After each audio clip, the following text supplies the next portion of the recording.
As you settle into comfort, feel your breathing gradually slow and deepen. Your surroundings begin to fade as your imagination awakens. The sounds around you transform into the gentle rustling of leaves and distant birdsong.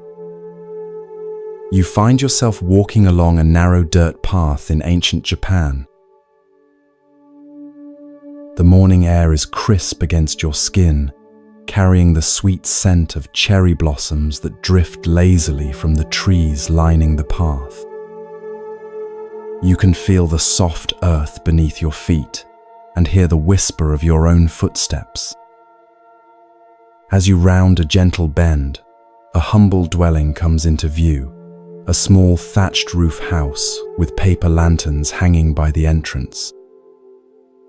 This is the home of Hakuin, a Zen master renowned throughout the region for his wisdom and compassion. You pause near a flowering tree, watching as children gather around Hakuin in his small garden. His eyes crinkle warmly as he speaks with them, his voice gentle yet resonant with inner strength. Villagers stop by throughout the morning, seeking his counsel on matters both mundane and profound. You notice how they leave with lighter expressions, as if burdens have been lifted from their shoulders. There's something about Hakuin's presence that seems to radiate peace itself. Weeks pass as you stay in the village, and you become familiar with its rhythms and residents. One afternoon, you notice an unusual commotion. A young woman, the daughter of a prominent family, has discovered she is with child. You overhear the whispers as you pass the village well, see the concerned glances exchanged between neighbors. The situation takes a shocking turn when, under intense pressure from her parents, the young woman names Hakuin as the father. The next morning, drawn by raised voices, you find yourself standing near Hakuin's garden. The young woman's parents have arrived, their faces contorted with rage. Her father's voice cuts through the peaceful morning air. "You have brought shame upon our daughter and our family," he shouts, fists clenched at his sides. "Everyone believes you to be so virtuous, but now we know the truth." You feel a knot of tension in your own stomach, anticipating Hakuin's reaction. Will he defend himself, become angry, deny the accusation? You watch as Hakuin listens, his face a portrait of calm attention. When the parents finally pause, breathing heavily from their tirade, Hakuin responds with just 3 words, spoken so softly you almost don't catch them. "Is that so?" You feel a strange sensation wash over you, confusion mixed with something like awe. Just that? No defense, no explanation, no denial? The parents seem equally stunned, then even more enraged by what they perceive as indifference. They storm away, promising to tell everyone in the village about Hakuin's disgrace. In the days that follow, you witness a remarkable transformation in the village. People who once greeted Hakuin with reverence now cross to the other side of the path to avoid him. The children no longer gather in his garden. Whispers follow him wherever he goes. Yet through it all, Hakuin continues his simple life, meditating in the morning light, tending his garden, fetching water from the well. When confronted directly or when catching the whispers, he responds with the same 3 words, "Is that so?" Months pass and the seasons change. Cherry blossoms give way to the lush greens of summer, then to autumn's golden hues. One winter morning, as snow falls softly outside, you hear a firm knock at Hakuin's door. The young woman has given birth, and her parents have brought the infant to Hakuin. Standing nearby, you feel the cold air against your face as you watch this scene unfold. Since you are the father, you must take care of your child, they declare, thrusting the swaddled baby into his arms before turning away, their footsteps crunching in the fresh snow. As they disappear down the path, you expect to see despair, or at least concern on Hakuin's face. Instead, he looks down at the infant with tender eyes and says softly, "Is that so?" The baby whimpers, and without hesitation, Hakuin brings the child inside to the warmth of his humble home. You find yourself drawn to help as Hakuin adapts to caring for the infant. You watch him fashion a cradle from a basket, carefully line it with soft cloth.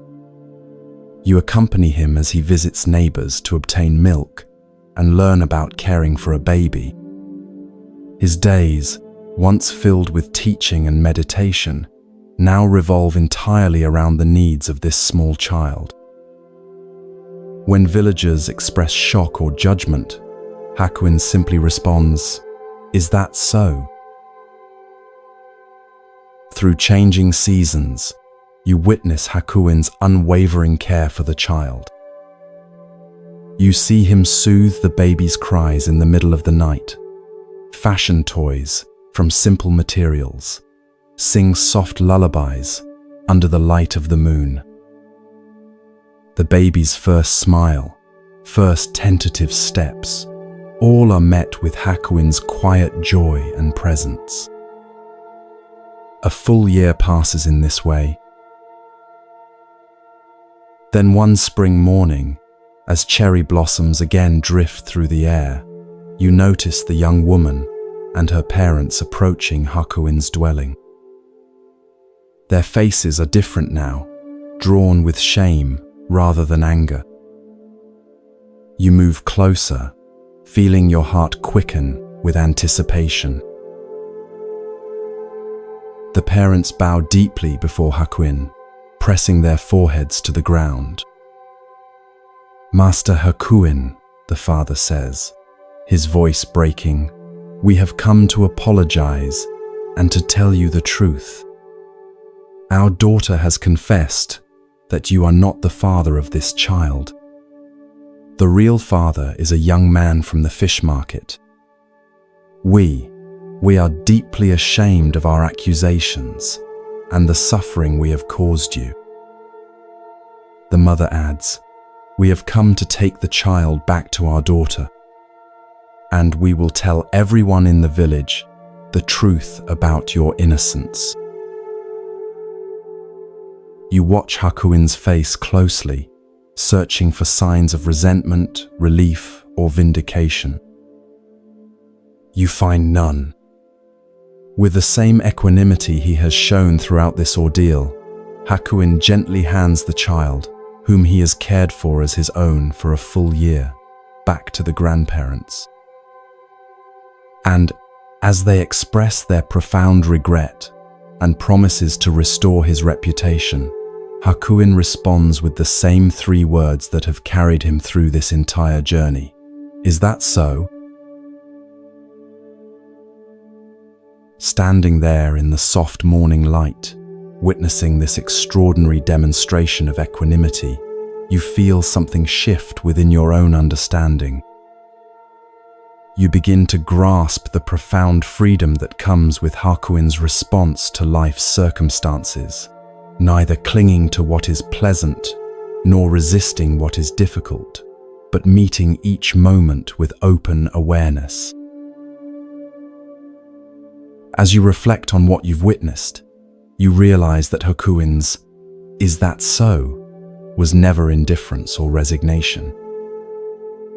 It was the expression of a mind free from the tyranny of having to defend itself, explain itself, or identify with circumstances beyond its control. You recognize how differently you might have responded in his position, the energy you would have expended in defending your reputation, the resentment you might have harbored toward those who falsely accused you, the attachment you might have developed to a child you had cared for so deeply. You understand now that Hakuin's response reflects the Buddhist concept of upekkha, or equanimity, not a cold detachment, but a warm acceptance of reality as it unfolds. This is not about suppressing feelings, but finding a center of peace that remains steady, even as emotions rise and fall, like the depth of the ocean that remains calm, despite the waves on its surface. As you slowly return to your own reality, bring with you the question, where in your life might you respond with, "Is that so?"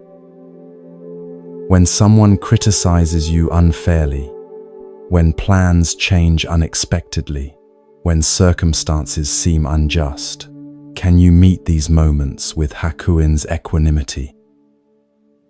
Can you observe your reactions without being defined by them? Can you find that still point within that remains untouched by the ever-changing circumstances of your life? Hakuin's simple response offers a profound invitation to release our grip on how we think things should be and find freedom in accepting what is. Not as passive resignation, but as the foundation for clear, compassionate action in a world we cannot control.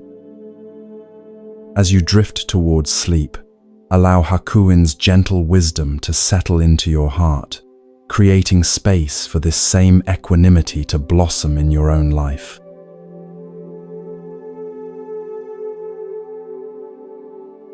As you settle deeper into comfort, feel your breath becoming slower and more rhythmic. The weight of your body seems to dissolve as your mind drifts to another time and place. The sounds around you gradually transform into the gentle rustling of bamboo leaves and the distant murmur of flowing water. You find yourself walking along a stone path that winds through a Japanese mountain monastery. The air here tastes fresh and cool against your lips.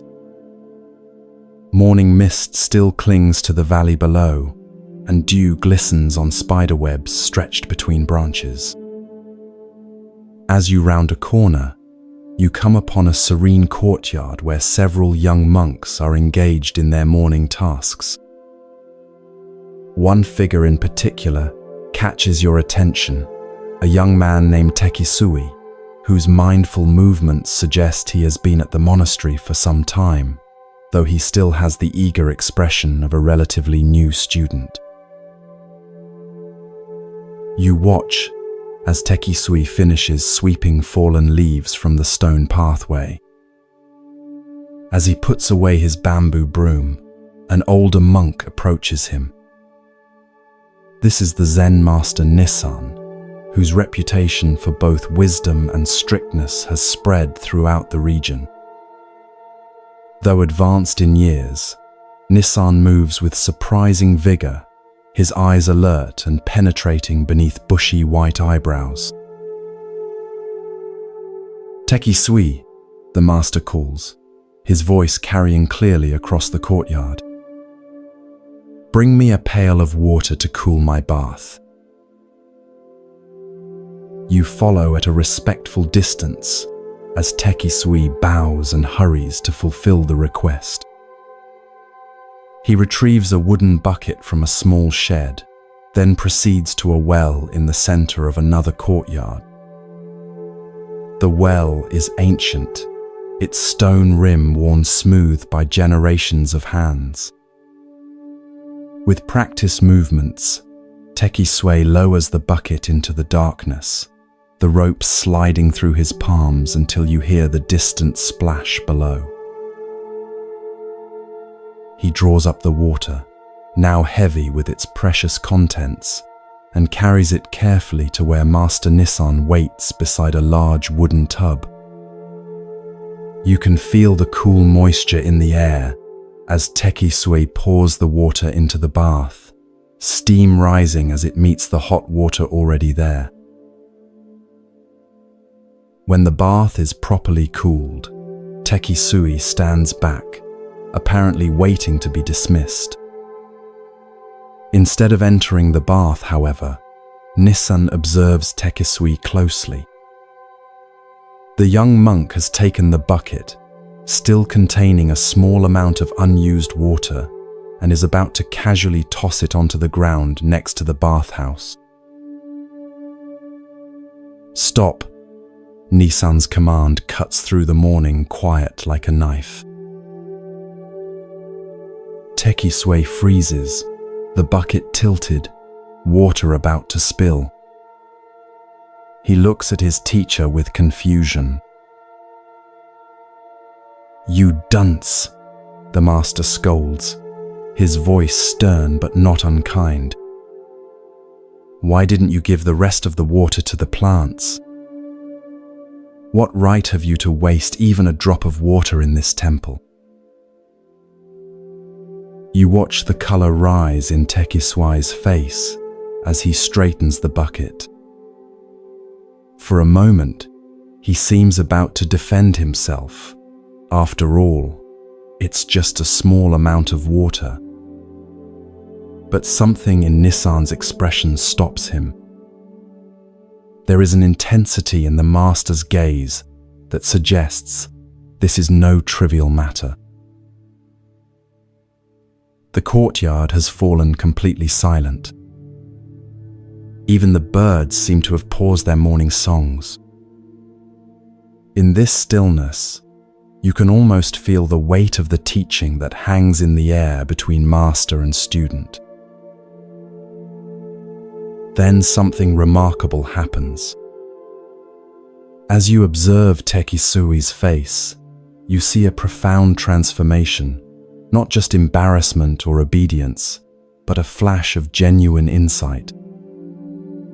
His eyes widen slightly, and his posture shifts as understanding blossoms within him like a flower opening to the sun.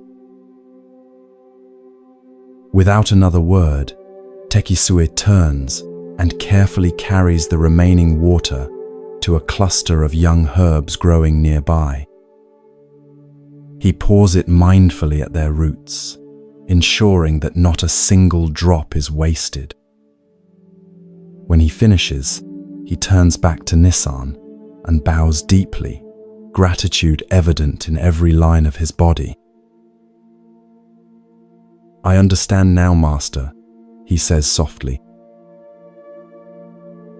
Nissan nods once, satisfaction briefly crossing his weathered face. Then he proceeds with his bath as if nothing significant has transpired, while Tekisue continues with his daily tasks. But you, as an observer, can sense that everything has changed for the young monk. In that simple moment, that single drop of water, about to be thoughtlessly discarded, Tekisue attained Zen.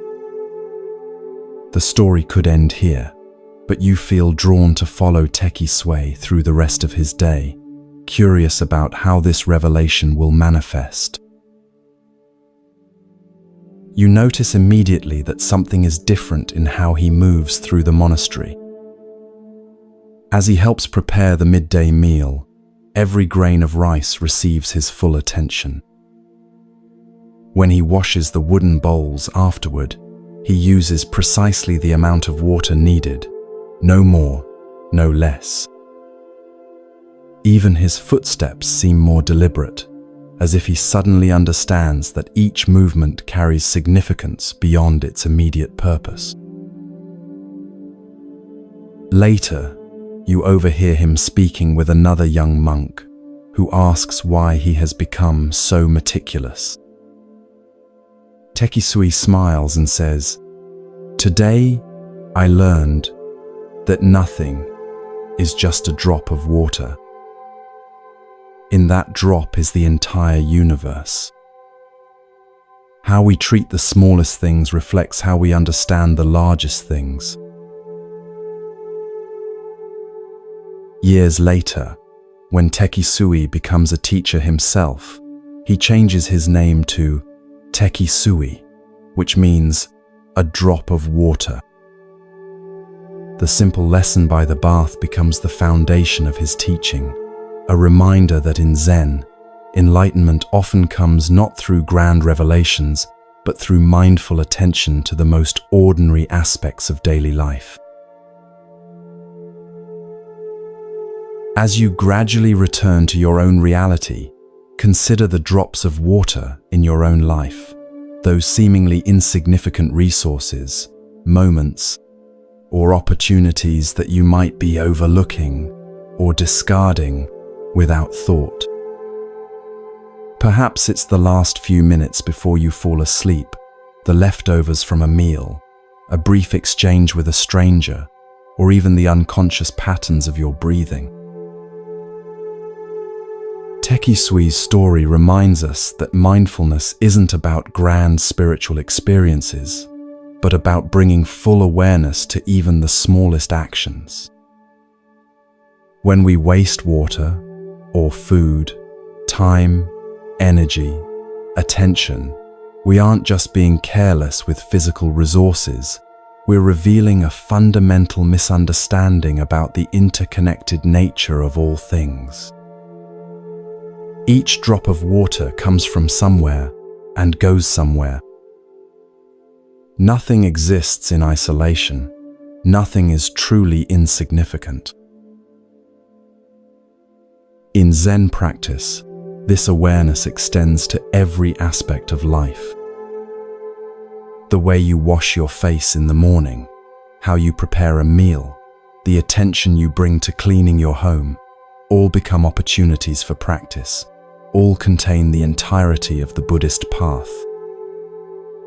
As the 13th century Zen master Dogen taught, to study the Buddha way is to study the self. To study the self is to forget the self. To forget the self is to be actualized by myriad things.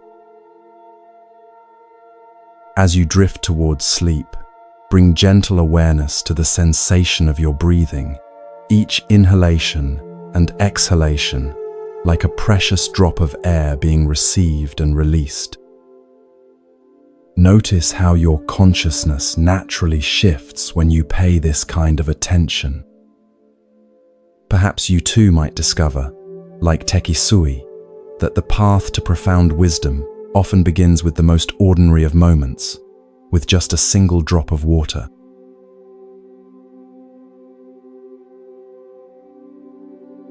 As you sink deeper into comfort, feel your breathing become slow and rhythmic. The boundaries between your conscious mind and the realm of dreams begin to soften. The gentle darkness behind your closed eyelids transforms, revealing a scene from long ago in medieval Japan. You find yourself walking along a winding mountain path as the late afternoon sun filters through ancient cedar trees. The path leads to a small hermitage perched on a hillside overlooking a misty valley. This is the dwelling of Basue Tokusho, a renowned Zen master known throughout the region for his direct, penetrating teachings and his compassion for all seekers, regardless of their background or status. Unlike many teachers who remain cloistered in grand temples, Basue chose to live simply, making the wisdom of Zen accessible to farmers, merchants, and samurai alike. As you approach the hermitage, you notice Basue sitting on a weathered wooden platform outside his modest hut. His frame is thin but strong, like a wind-shaped pine. Though probably in his 60s, there is a timeless quality to his presence. His eyes, when they meet yours, are clear and penetrating, yet filled with warmth. Several disciples sit nearby, some preparing food, others copying sutras or tending to the small garden that provides vegetables for their simple meals. You observe as a messenger arrives, bowing respectfully, before presenting Baswe with a scroll. "Master," says the messenger, "I bring word from your disciple Iguchi. He has fallen gravely ill and believes he will not recover. He begs for your final teaching to guide him through his transition." Baswe receives the message with a thoughtful nod. You can see compassion wash across his features as he considers his response. One of the nearby disciples brings paper, inkstone, and brush. With deliberate movements, Baswe grinds the ink, his focus complete, as if this simple preparation is itself a teaching. When the ink reaches the perfect consistency, Baswe takes up his brush. You move closer, drawn by the intensity of his concentration. For a moment, he sits perfectly still, brush poised above the paper. Then, with fluid movements that reflect decades of spiritual practice, he begins to write. Though you stand just behind him, you cannot read the characters flowing from his brush. Yet something about the grace and certainty of his movements suggests that these are no ordinary words of comfort or religious platitude. There is a directness and immediacy to his writing that seems to cut through all barriers of time and distance, as if he is not merely sending a message but somehow sitting beside the dying man's bed, speaking truth directly into his ear. When Baswe finishes, he blows gently on the paper to dry the ink, then carefully rolls the scroll and seals it. As he hands it to the messenger, he says, "Travel swiftly. Iguchi's time is short." The messenger bows and departs immediately, leaving you wondering what final wisdom Baswe has shared with his dying disciple. You feel a strong desire to know what was written, sensing that it contains a teaching of profound importance. That night, as you sit in meditation with the community, Baswe addresses his disciples.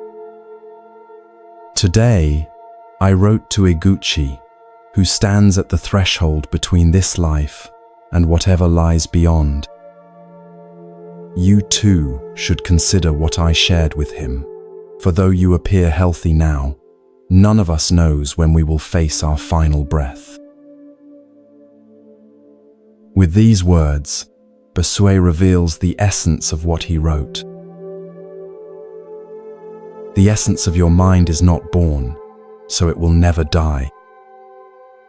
It is not an existence which is perishable. It is not an emptiness, which is a mere void. It has neither color nor form. It enjoys no pleasures and suffers no pains.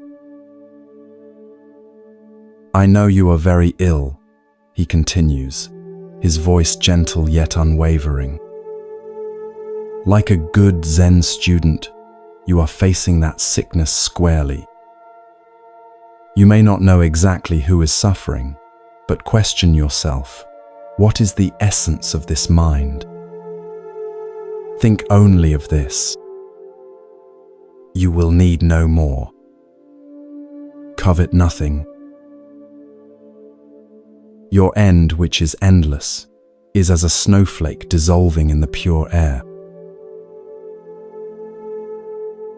A profound stillness settles over the room as these words hang in the air. You feel their impact, not just intellectually, but physically, a subtle shift in the quality of your presence, as if some habitual tension has momentarily released. Though you may not fully grasp the ultimate meaning of Baswe's teaching, you sense its power to transform fear into peace, contraction into openness. Later, you learn that when the messenger arrived at Iguchi's bedside and read Basui's letter, the dying man's face transformed. The lines of pain and anxiety softened, replaced by a subtle smile of recognition. He died that night, his body relaxed, his breathing calm until the very end. Those present reported that the room itself seemed filled with a quiet radiance that remained even after his final breath. As the days pass, and you continue your stay near Basui's hermitage, you find yourself returning again and again to the words of his letter.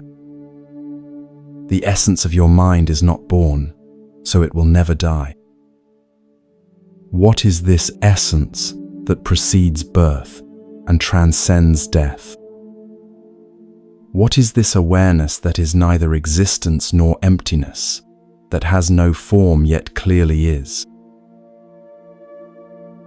You notice how our ordinary thinking about life and death assumes a solid self that comes into existence at birth and ceases to exist at death. We imagine ourselves as separate entities, navigating through time and space, accumulating experiences, possessions, relationships, and identities, all of which we fear losing when death comes. But Baswe points to something more fundamental than this constructed self. The pure awareness that witnesses all experience yet is itself unchanged by what it witnesses. This awareness has no beginning or end. It is not a thing that can be born or die. It has no form or color, feels no pleasure or pain. Yet it is not nothing, not mere emptiness or void. It is the luminous cognizance that knows all forms while remaining formless itself. When Basui instructs his dying disciple to ask, "What is the essence of this mind?" he is not suggesting an intellectual investigation, but a direct turning of awareness back upon itself. This simple yet profound inquiry has the power to cut through all our complex narratives about who we are and what happens when we die. It points us toward the deathless nature of our most essential being. Your end, which is endless, is as a snowflake dissolving in the pure air. This beautiful metaphor reveals how death, properly understood, is not annihilation but transformation.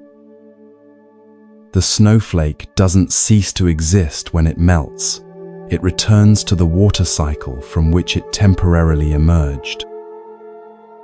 Its essence, water, remains, though its temporary form dissolves.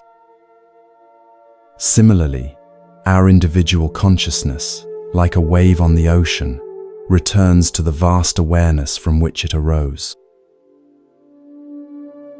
Baswe's teaching offers profound comfort, not through false promises of eternal heavens or threats of punishment, but through direct pointing to the nature of mind itself. He doesn't ask his disciple to believe anything on faith, but invites him to investigate his own experience in the most intimate way possible. Think only of this: you will need no more. Covet nothing. As you gradually return to your present reality, consider how this teaching might transform your own relationship with impermanence. We all face moments of ending, not just the final ending of death, but countless small endings throughout our lives. Relationships change, careers conclude, physical abilities diminish, cherished possessions break or disappear. Each of these endings offers an opportunity to ask Basui's essential question: what is the essence of this mind that witnesses all these changes? Rather than turning away from the reality of impermanence, Basui invites us to look directly into it, to discover within the very fabric of change something changeless. Not as an escape from the human experience of loss, but as a profound reconciliation with the true nature of existence. Like the dying Iguchi, we too might find that facing directly what we most fear becomes the doorway to our deepest peace. For, as Basui reminds us, the essence of your mind is not born, so it will never die.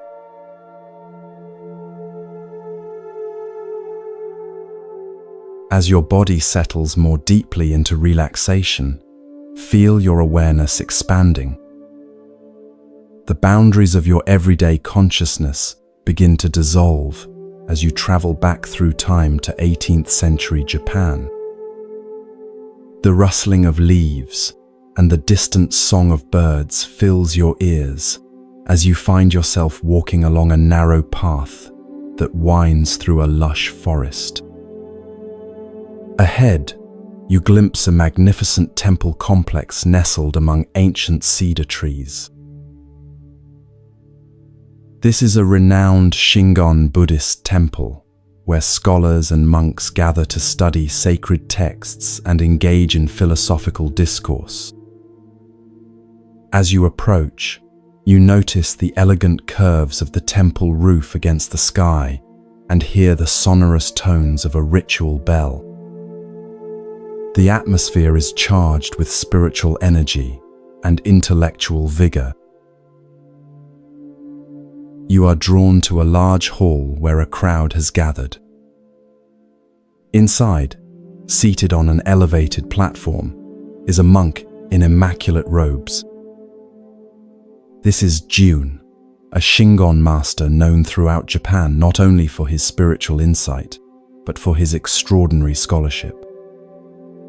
Fluent in Sanskrit, Chinese, and several other languages, he is revered as one of the most brilliant minds of his generation. Jun's voice carries clearly through the hall as he delivers a complex lecture on Buddhist philosophy, weaving together strands of thought from various traditions with impressive erudition. The assembled students, mostly monks and a few scholarly lay people, listen with rapt attention, occasionally nodding in appreciation of a particularly insightful point. You notice how they lean forward when he speaks, as if physically drawn to the knowledge he offers. After the lecture concludes, the students bow deeply and begin to disperse. You follow Jun as he returns to his private quarters, a simple room despite his elevated status. As he settles at his desk to review some ancient texts, a temple attendant appears at the door. "Master Jun," the attendant says with a bow, "a letter has arrived for you." He presents a simple scroll sealed with wax.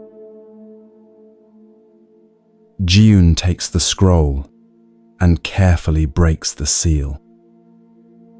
As he reads, a subtle change comes over his face, a softening around the eyes, a slight smile playing at the corners of his mouth. You sense that this is no ordinary correspondence. "It is from my mother," he says quietly, almost to himself. Though he is now in his 50s, a respected master with hundreds of disciples, there is something childlike in his expression as he holds the letter. You find yourself able to read the letter over his shoulder, drawn into this intimate exchange between mother and son. The handwriting is simple but clear, the paper modest. The letter begins with tender inquiries about his health and expressions of maternal pride. But then, it takes an unexpected turn. Son, I do not think you became a devotee of the Buddha because you desired to turn into a walking dictionary for others, she writes. There is no end to information and commentary, to glory and honor. Jiyun's expression grows more serious as he continues reading. I wish you would stop this lecture business. Shut yourself up in a little temple in a remote part of the mountain. Devote your time to meditation and in this way, attain true realization. The words, though gently delivered, carry the impact of a thunderclap. You can almost feel Jiyun's shock as he reads his mother's frank assessment, not as a rebuke from a superior or challenge from a rival scholar, but as the straightforward counsel of someone who loves him deeply and sees him clearly.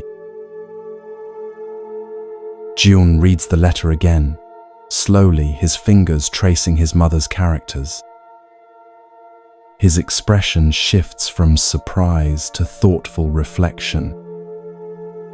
He places the letter carefully on his desk and sits in silence for a long while, his brilliant mind now turned toward a different kind of contemplation. Over the following days, you observe a subtle transformation in Jiyun. He continues his scholarly duties, but there is a new quality to his presence, a questioning, a seeking that goes beyond intellectual understanding. Often, you find him pausing in the midst of his work, his mother's letter in hand, rereading her simple yet profound counsel. A walking dictionary, he murmurs to himself one evening. Is that what I have become? One morning, Jiyun calls his senior disciples together. The atmosphere is solemn as they gather, sensing that something important is about to occur. Jiyun sits before them, his mother's letter placed carefully beside him. I have received wisdom from an unexpected source, he tells them, his voice steady but touched with emotion. My mother, who has never studied the sutras or engaged in scholarly debate, has nonetheless seen what I have been unable to see, that I have mistaken the finger pointing at the moon for the moon itself. He reads his mother's letter aloud, and you observe the reactions of his disciples: surprise, confusion, perhaps even a touch of resistance. They have built their identities around being students of the great scholar Jiyun. What does this mean for them? I will complete my current teaching obligations, Jiyun continues, but then I must follow this guidance. I will withdraw to a small temple in the mountains to devote myself to meditation. Some of you may wish to join me. Others may choose to continue your scholarly pursuits elsewhere. Both paths have value, but I now see that my own path must shift. True to his word, Jiyun eventually withdraws from his prominent position. You find yourself following him to a tiny, neglected temple high in the mountains, days away from the nearest village. Here, surrounded by towering trees and visited occasionally by deer, and other forest creatures, June establishes a simple practice community. The daily schedule is austere, rising before dawn for meditation, simple meals, work in the temple garden, more meditation. Gone are the elaborate lectures and prestigious visitors. In their place is a profound silence, broken only by the sounds of nature and the minimum of human speech required for communal living. One evening, as sunset bathes the mountains in golden light, you find June sitting on a stone overlooking the valley below. His face, once animated primarily by intellectual excitement, now reflects a different quality, a stillness, a presence that seems to extend beyond his physical form. The transformation is subtle but unmistakable. A young monk approaches hesitantly. "Master," he asks, "do you ever miss your life of scholarship and recognition?" June smiles, his eyes reflecting the golden light. "What my mother helped me to see," he replies, "is that knowledge without realization is like a magnificent map that one studies endlessly without ever taking the journey. I don't regret creating the map. It has value. But now I walk the actual path, and I discover that the territory is both simpler and more profound than any map could indicate." As darkness falls and you gradually return to your present awareness, consider the wisdom of June's mother. Though lacking formal education, she possessed the clarity to see what her accomplished son could not, that he had become entangled in the web of intellectual understanding at the expense of direct realization. This story illuminates a danger that exists on many spiritual paths, the confusion of knowledge about reality with the direct experience of reality itself. Buddhism, particularly in its more scholarly forms, can become an elaborate intellectual structure that actually distances us from the very awakening it was designed to facilitate. We can know everything about meditation, mindfulness, and enlightenment without ever genuinely practicing or experiencing these realities.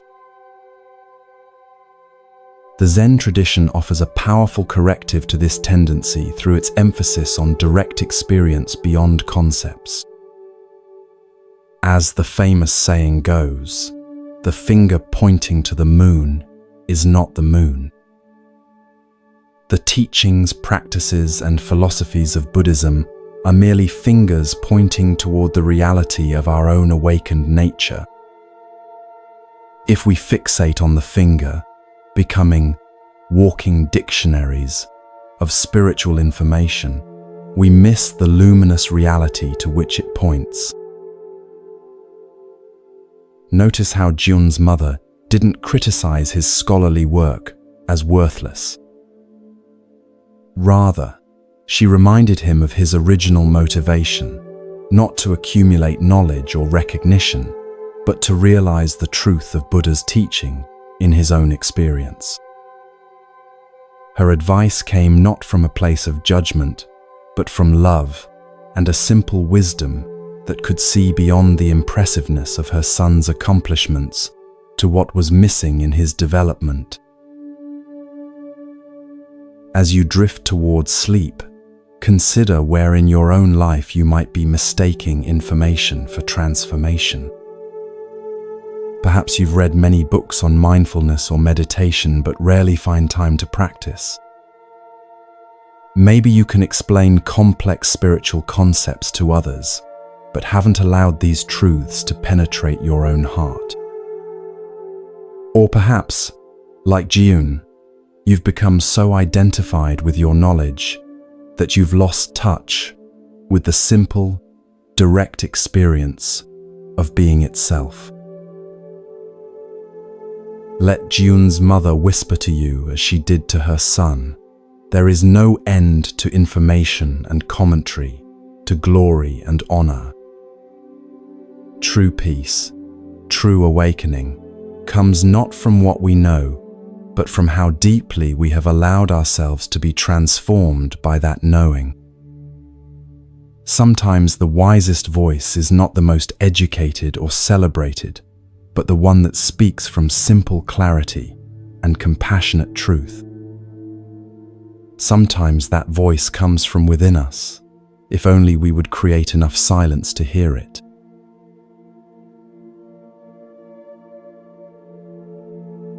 Feel yourself drifting deeper now, your body becoming heavier as your mind grows lighter. The sounds of your environment fade as you journey to medieval Japan during the Tokugawa period. The air carries the scent of incense and cedar as you find yourself walking through a small village nestled at the foot of mist-covered mountains.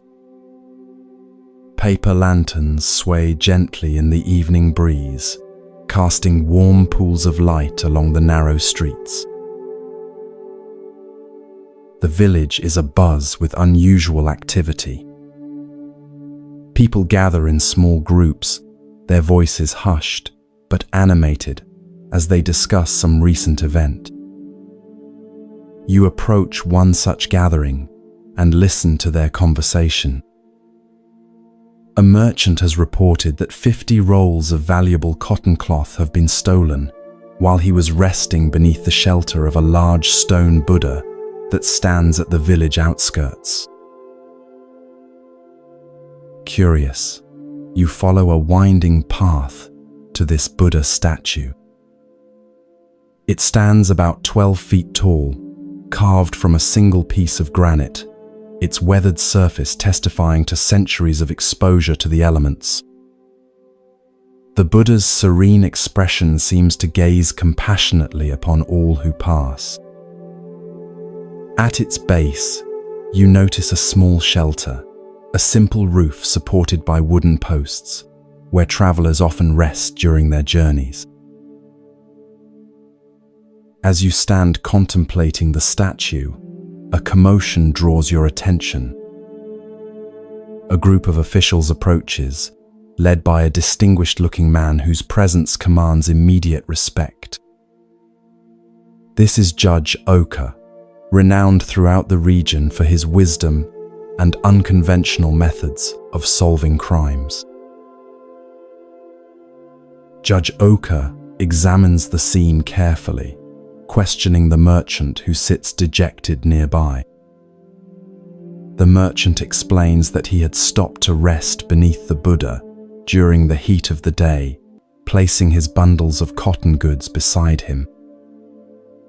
He had fallen asleep briefly, and upon waking, discovered that his merchandise had vanished.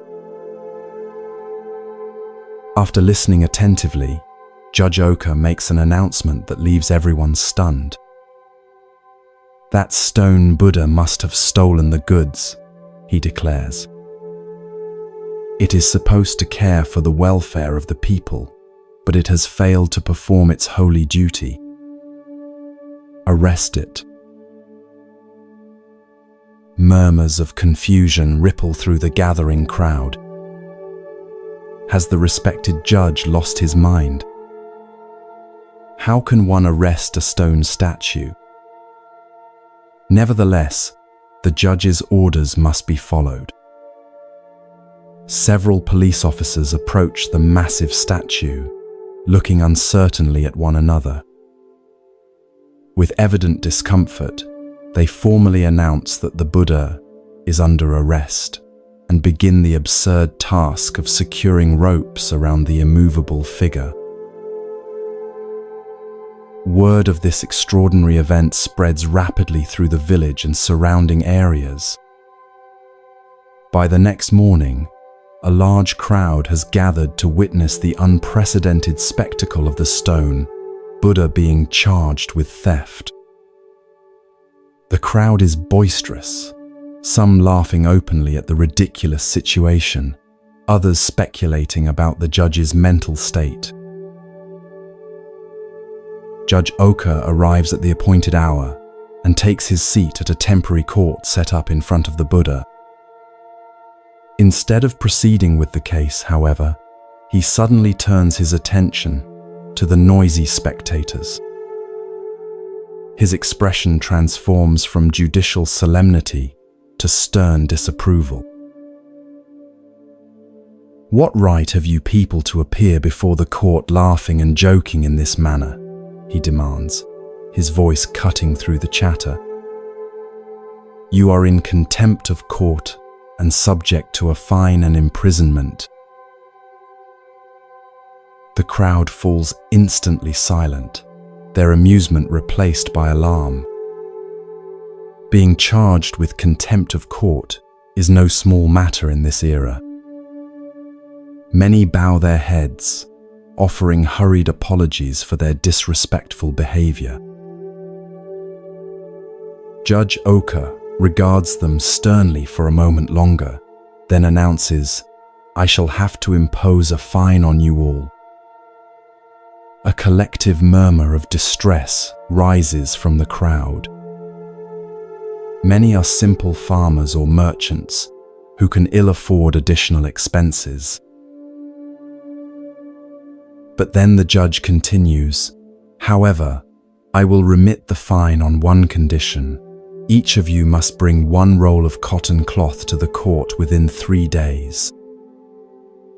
Anyone failing to do this will be arrested." You watch as understanding dawns on some faces in the crowd. This unusual penalty seems to have a purpose beyond mere punishment. But most simply nod in acceptance, relieved that they can avoid more severe consequences. 3 days later, you join the villagers as they return to the stone Buddha, each carrying a roll of cotton cloth as instructed. The rolls are collected and arranged before the judge. The merchant who reported the theft is also present, looking curiously at the growing pile of cloth. Judge Oka instructs the merchant to examine each roll. As the merchant handles the fabric, his eyes suddenly widen. He holds up one particular roll, his hands trembling slightly. "This one," he says, his voice tight with emotion. "This is mine. I recognize the unique pattern and the small repair I made near the edge." All eyes turn to the person who brought that particular roll. A young man stands frozen at the edge of the crowd, his face draining of color. As the police move toward him, he falls to his knees, confessing immediately. He had seen the merchant sleeping, taken advantage of the opportunity to steal the goods, and hidden most of the rolls in his home. Judge Oka nods, seemingly unsurprised by this outcome. He orders the thief into custody and ensures that all 50 rolls of the merchant's cloth are recovered and returned. Then, with a gesture that surprises everyone, he instructs that the remaining rolls of cloth, those brought by innocent villagers to satisfy their fine, be returned to their owners. As the crowd disperses, you linger, watching Judge Oka as he approaches the stone Buddha. He looks up at the statue's serene face and offers a small bow, as if acknowledging a silent partnership. You realize that you've witnessed not just clever detective work, but a profound understanding of human nature. Later, in a nearby tea house, you overhear villagers discussing the day's events. The judge knew that asking everyone for a roll of cloth would force the thief to produce one of the stolen rolls. An elderly man explains to his companions. The thief couldn't risk purchasing new cloth that might look different from the stolen goods, and he couldn't refuse to bring anything without raising suspicion. But why arrest the Buddha? A young woman asks. Why not simply order everyone to bring cloth from the beginning? The old man chuckles. That's the genius of it. By creating such an unusual spectacle, arresting a stone Buddha, he ensured that everyone in the village and surrounding areas would hear about it and come to watch. Had he simply announced that he needed cloth from everyone, the thief might have stayed away. He sips his tea thoughtfully. And by charging the crowd with contempt, he created a reason to demand the cloth that seemed unrelated to the theft itself.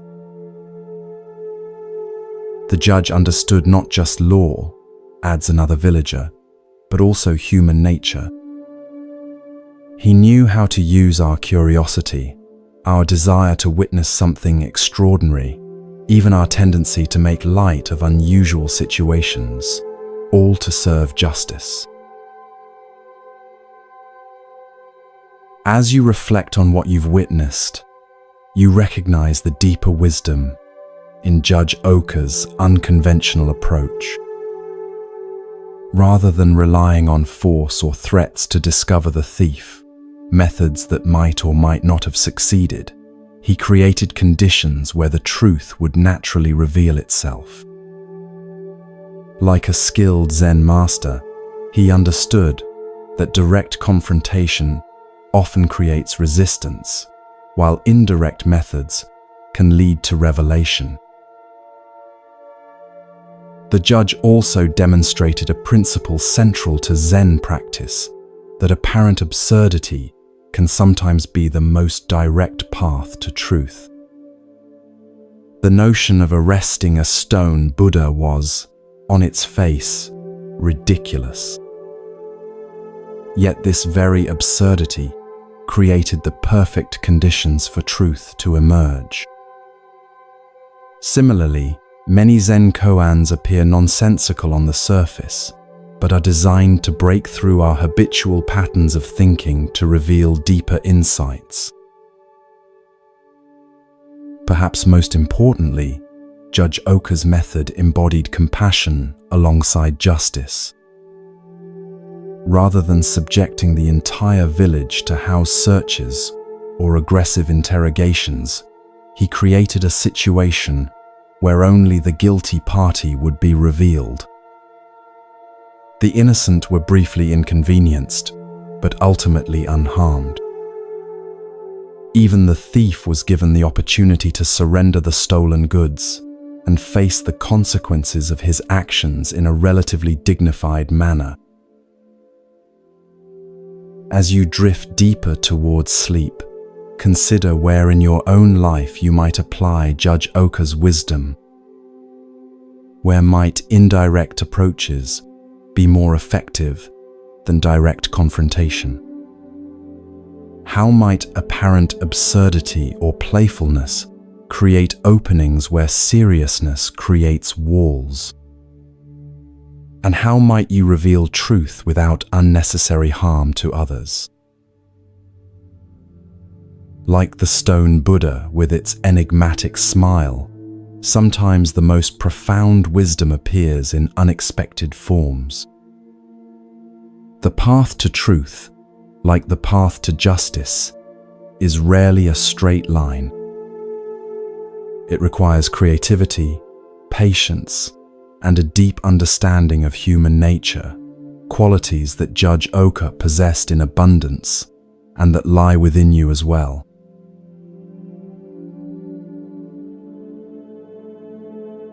Feel your body becoming heavier as your mind drifts deeper into relaxation. The boundaries between waking and dreaming begin to blur as you find yourself transported to a small farming village in ancient Japan.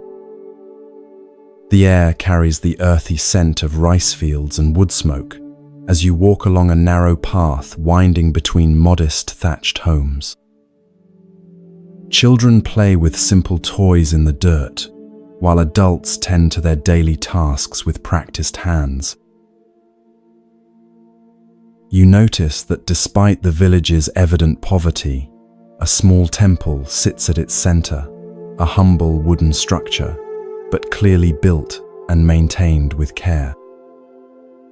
From where you stand, you can see through its open doors to an altar where a bronze Buddha statue rests, its metal surface gleaming softly in the light of butter lamps.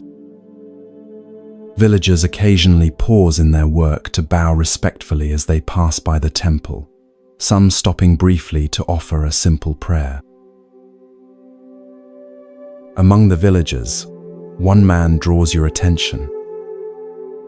Unlike the others, whose weathered faces reflect lives of hardship balanced with simple joys, this man's expression carries a peculiar intensity. He moves with purpose, his eyes often drawn to the temple as he goes about his work. Something about his demeanor suggests a complicated relationship with the sacred building and what it contains. As twilight approaches and the village activity quiets, you watch this man approach the temple. He removes his sandals and enters with a deep bow. From your vantage point, you can see him kneel before the Buddha statue, his head bowed in apparent devotion. He lights incense, its fragrant smoke curling upward in delicate spirals. He seems to be praying with unusual fervor, occasionally touching his forehead to the ground in prostration. This continues for some time, until the temple is empty of other visitors. As darkness falls outside, something unexpected happens. The man looks around carefully to ensure he is alone, then reaches into his sleeve and pulls out a small container. With deliberate movements, he opens it to reveal what appears to be black ink.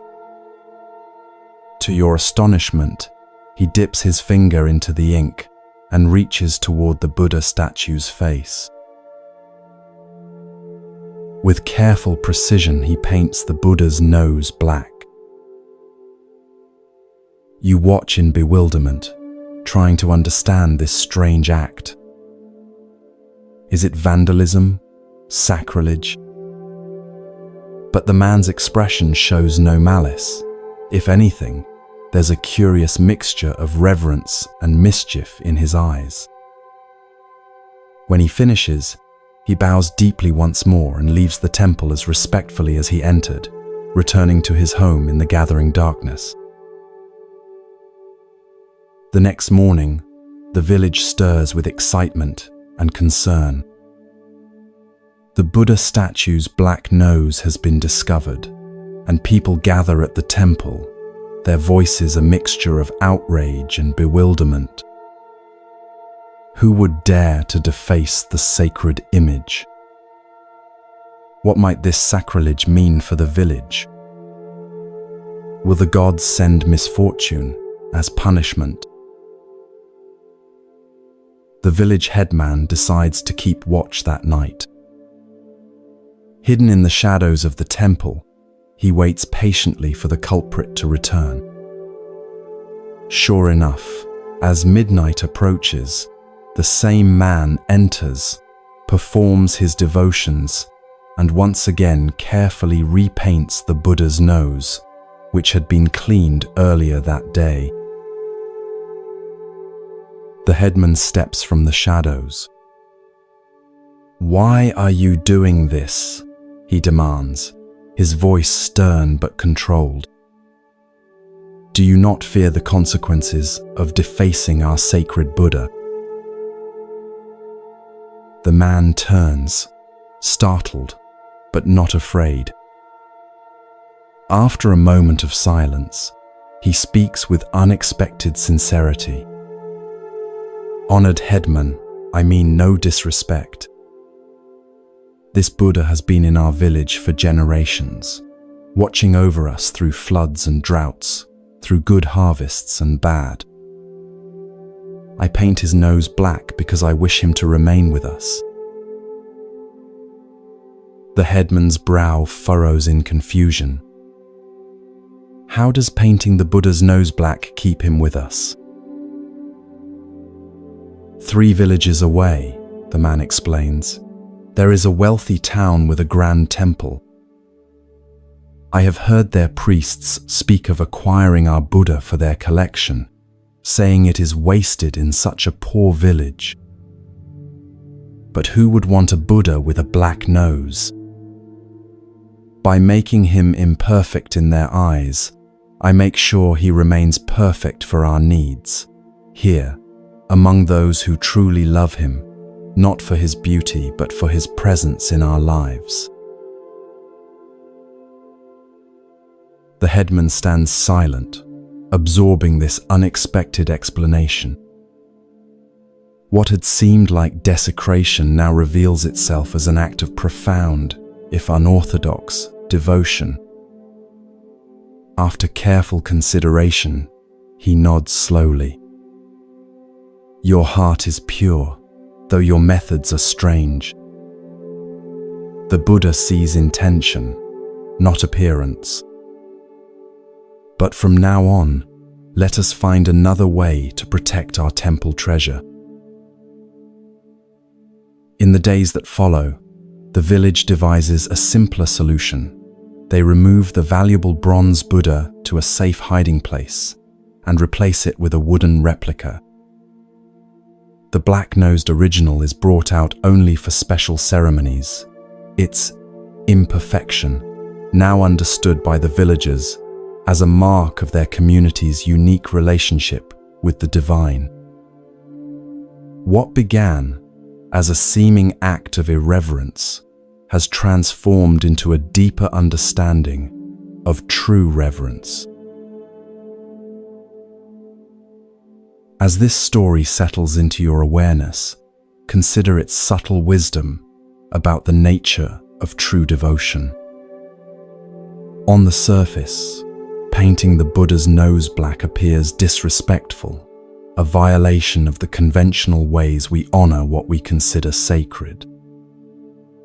Yet beneath this apparent irreverence lay a deeper reverence, a sincere desire to keep the Buddha present in the community that truly valued him. This paradox, that apparent irreverence can sometimes contain profound reverence, appears throughout the Zen tradition.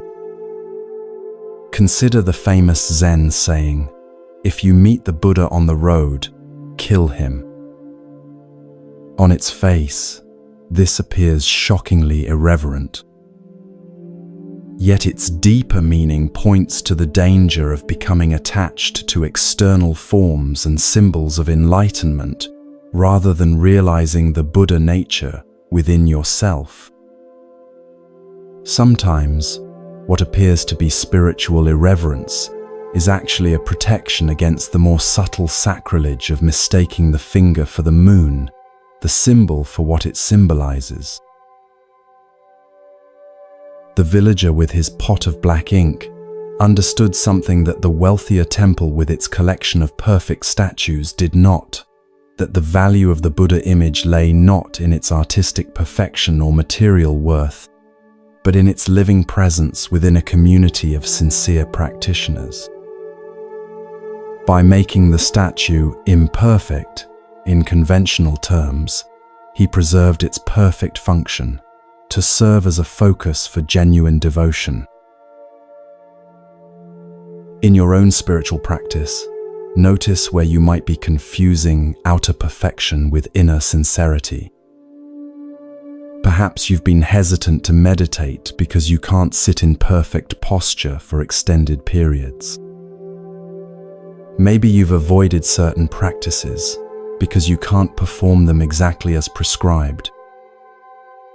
Or perhaps you've judged your practice as inadequate because it doesn't match some idealized image of what spirituality should look like. The black-nosed Buddha reminds us that true reverence often lies in the sincerity of our intention rather than the perfection of our form. Sometimes, what appears as an imperfection from one perspective is precisely what makes something perfect for its true purpose. The crack in the temple bell that gives its ring a distinctive tone, the worn prayer beads that carry the devotion of generations in their smooth surfaces, the simple home altar that may not impress visitors but holds genuine meaning for the family. These imperfections can be the very markers of authentic spiritual life.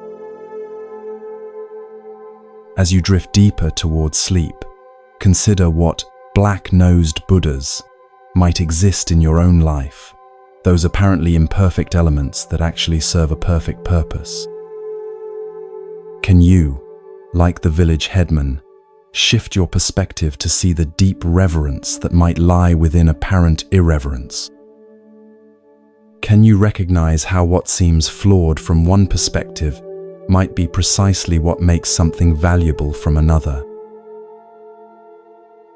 Perhaps the greatest wisdom of the black-nosed Buddha is the reminder that the sacred doesn't need our protection nearly as much as it needs our sincere connection. The divine, in whatever form we understand it, is not diminished by a bit of black ink, but it might well be diminished by spiritual practices performed perfectly yet without heart. In your own way, with your own imperfect practice, you too honor the essence rather than merely the appearance of what is truly sacred.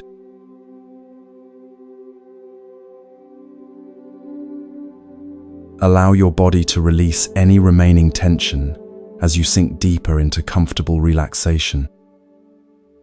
The boundaries of time and space begin to dissolve as you find yourself transported to ancient India over 500 years ago. The air is warm and fragrant with the scent of tropical flowers as you approach a serene hillside known as Vulture Peak. The setting sun bathes everything in golden light, casting long shadows across the lush landscape. You notice a large gathering on the hillside, hundreds of monks in simple robes seated in concentric semicircles. Their faces reflect attentive anticipation as they wait in perfect stillness. At the center of this human lotus flower sits Gautama Buddha himself, his presence radiating both profound peace and alert awareness. You recognize many of his chief disciples: Ananda with his compassionate expression, serious Sariputra known for his intellectual brilliance, and the elderly Mahakashyapa, whose weathered face reflects decades of dedicated practice. This appears to be no ordinary assembly. Word has spread that the Buddha will deliver an important discourse today, and monks have traveled from throughout the region to hear his teaching. As you find a place among them, you sense the collective anticipation, a shared expectancy that wisdom of particular significance will soon be revealed. The Buddha sits in perfect meditation posture, his eyes gently open, his hands resting in his lap. The assembly waits in respectful silence. Minutes pass. The silence deepens. You notice how the quality of the silence itself seems to shift from expectant to questioning to, finally, a spacious receptivity that transcends the need for words. Without speaking, the Buddha slowly raises his right hand. Between his fingers, he holds a single white lotus flower, freshly picked and still glistening with morning dew. He makes no gesture with it, offers no explanation. He simply holds it up, before the assembly, his gaze moving slowly across the gathered disciples. The monks appear confused. They exchange questioning glances. Is this a new teaching method? Is there symbolic significance to the flower that they should understand? Is the Buddha waiting for a particular question before beginning his discourse?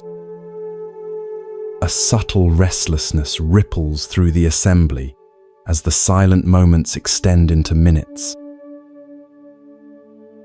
Throughout the gathering, only one response emerges that differs from the general confusion. Mahakashyapa, seated near the front, looks at the Buddha and the flower, and his face breaks into a gentle smile.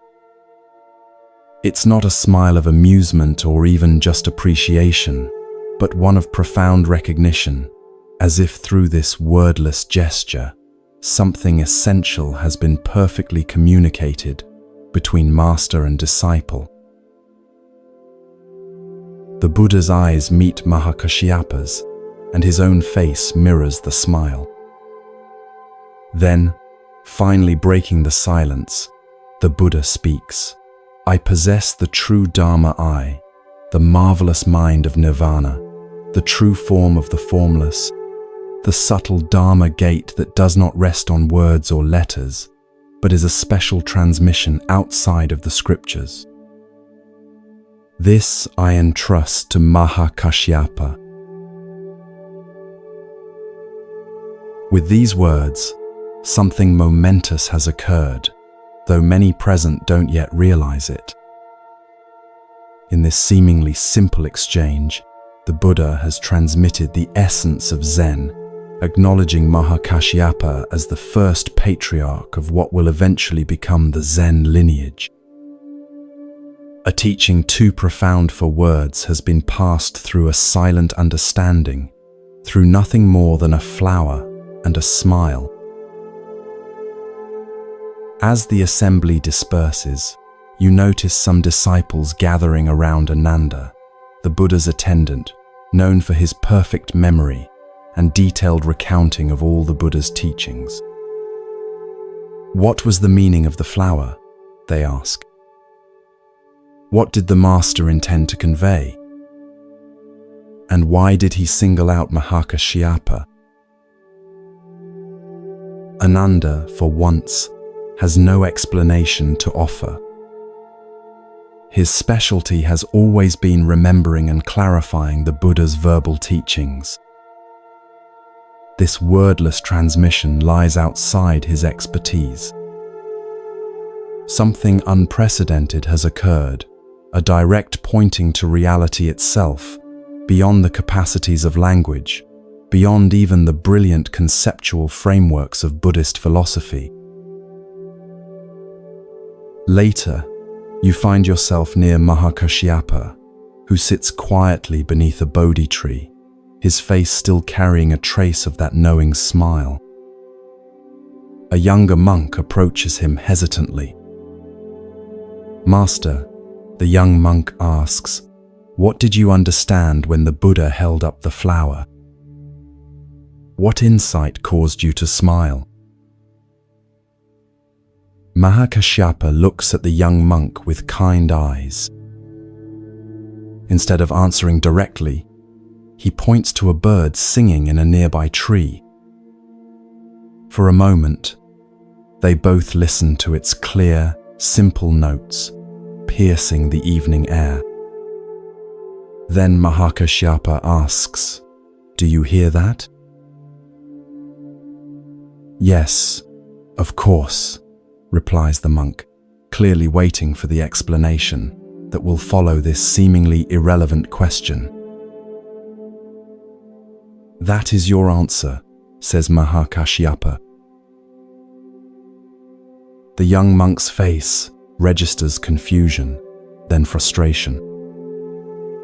He begins to frame another question, but Mahakashyapa gently places his hand on the young monk's shoulder and smiles again, the same smile that had answered the Buddha's flower. In that moment, something shifts in the young monk's expression.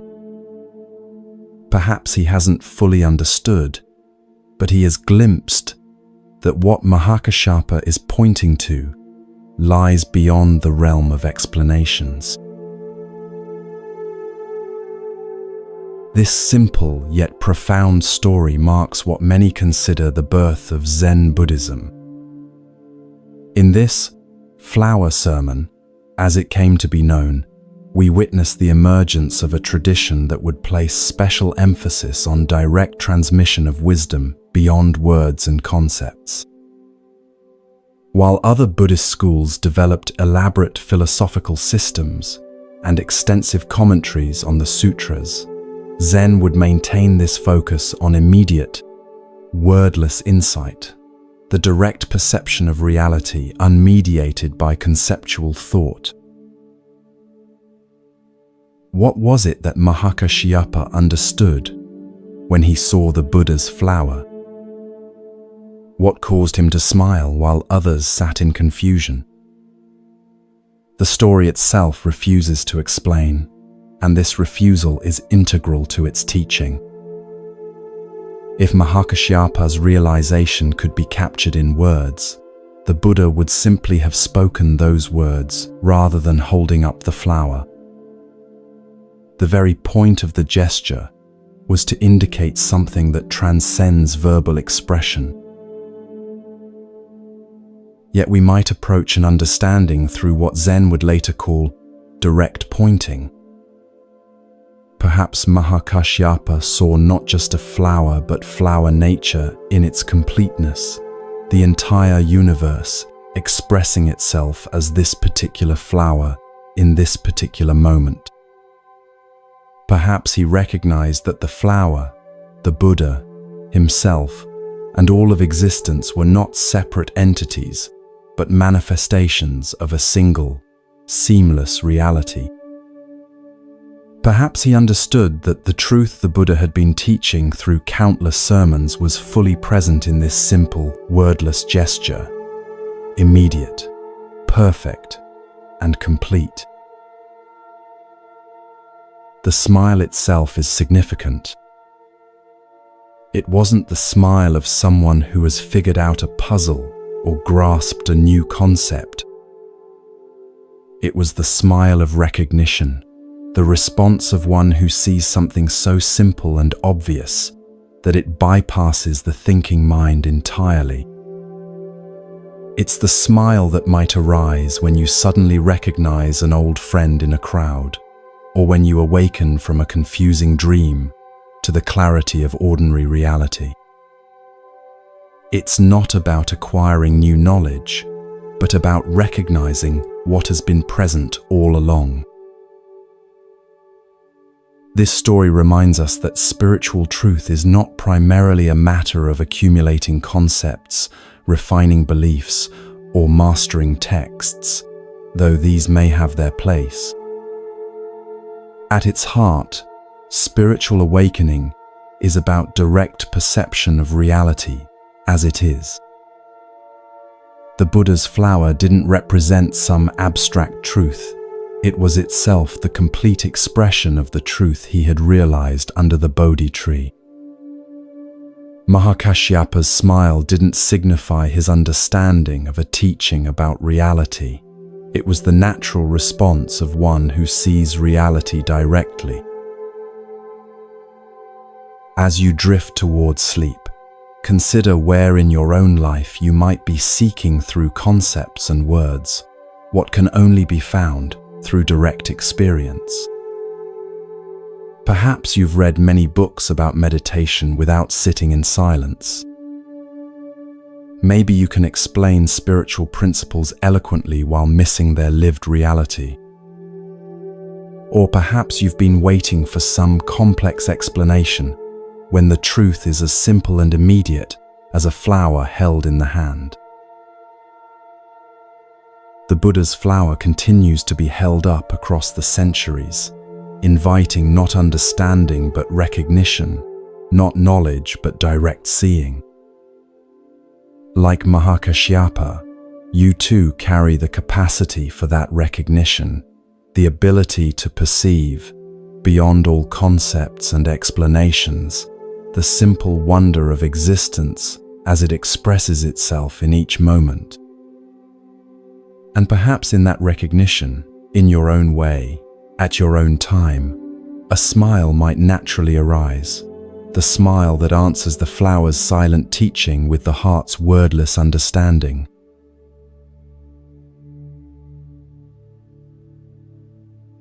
Feel yourself sinking deeper into peaceful relaxation, your body becoming heavier as your mind grows lighter.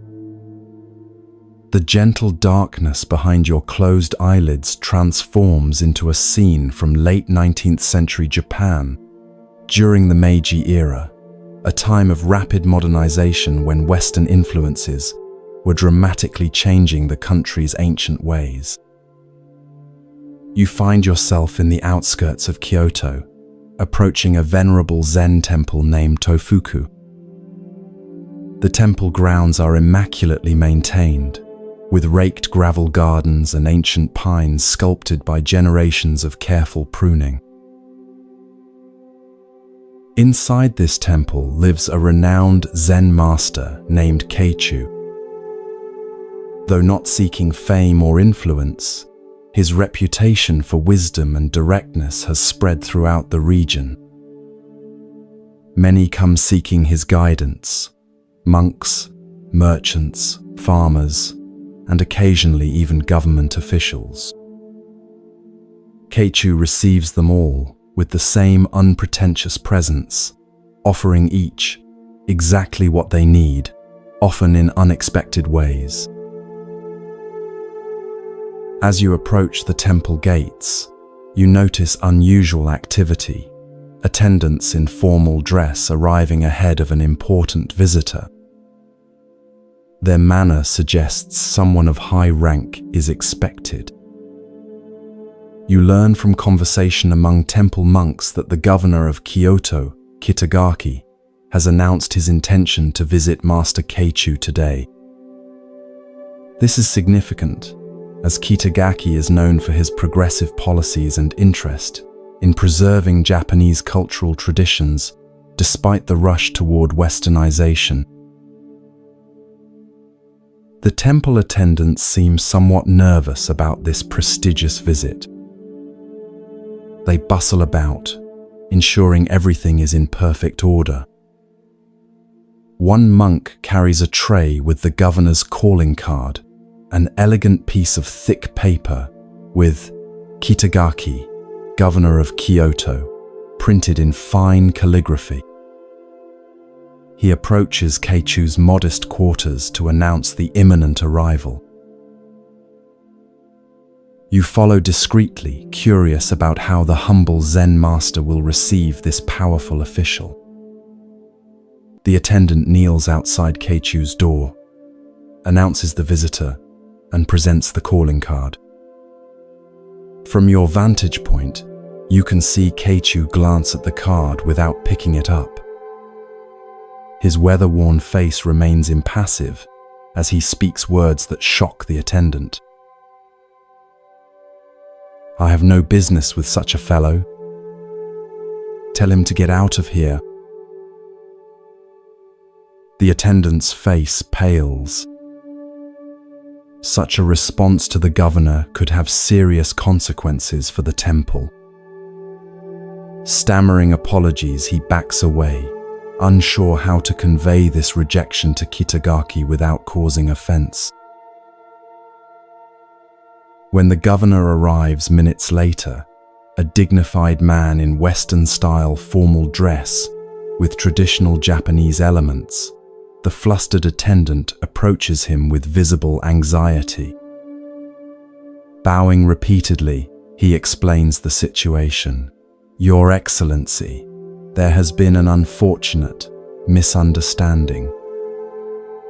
Master Keichu says he has no business with the governor of Kyoto and asks that you leave." To everyone's surprise, Governor Kitagaki doesn't appear angry. Instead, a thoughtful expression crosses his face.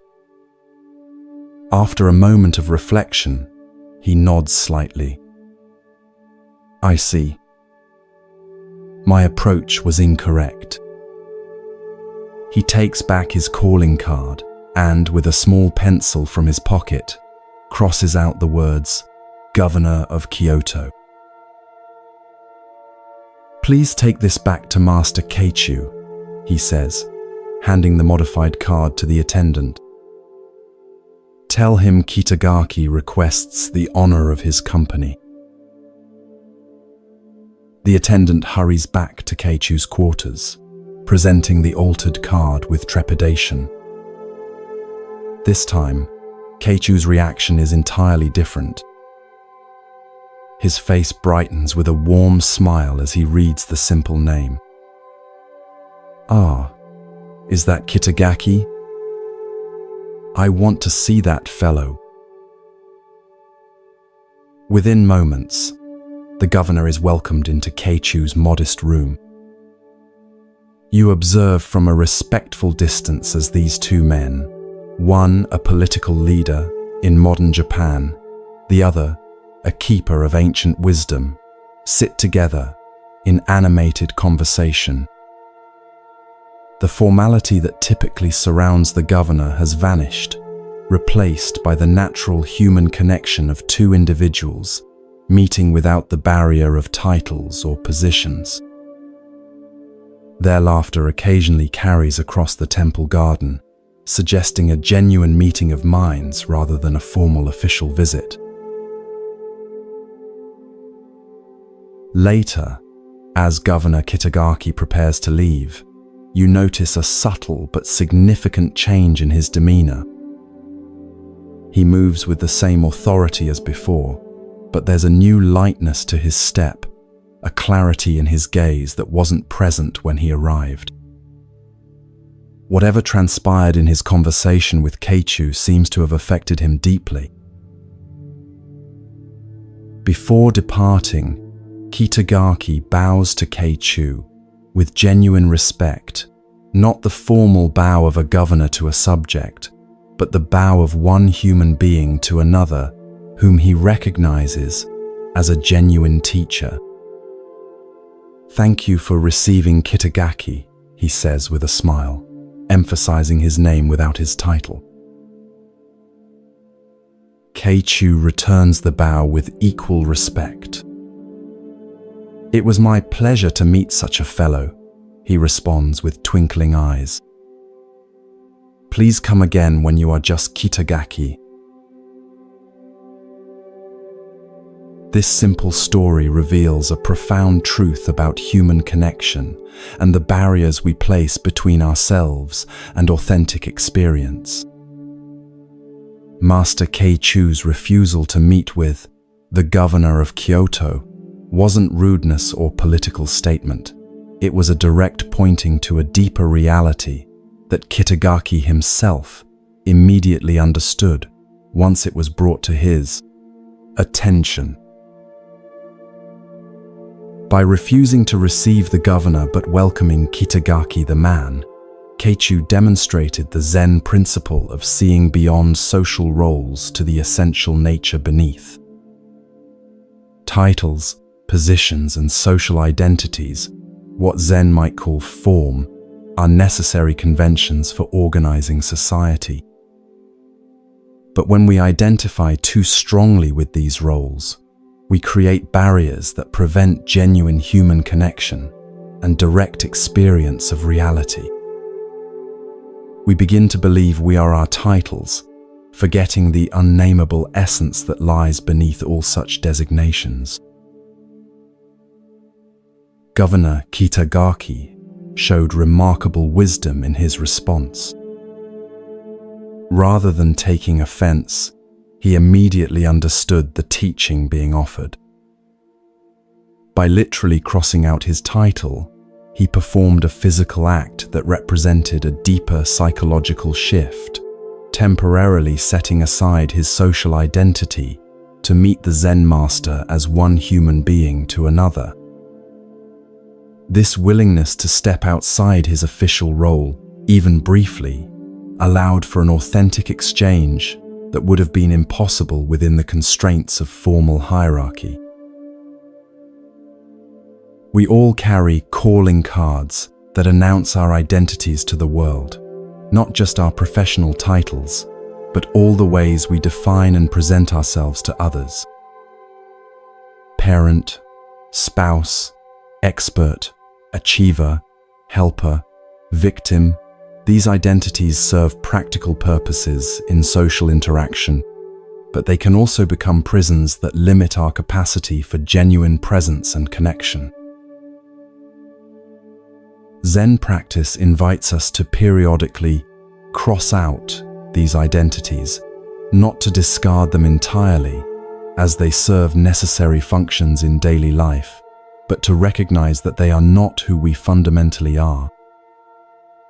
When we can set aside our curated self-images and meet life directly, without the filter of our accumulated identities, we open ourselves to the kind of authentic exchange that Kitagaki and Keichu enjoyed.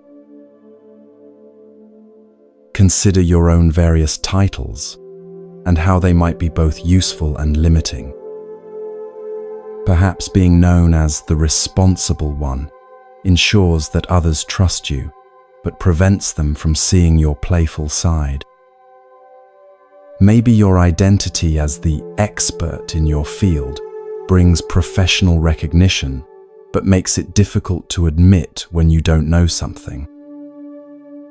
Or your role as the helper allows you to contribute to others' well-being, but makes it challenging to receive help when you need it.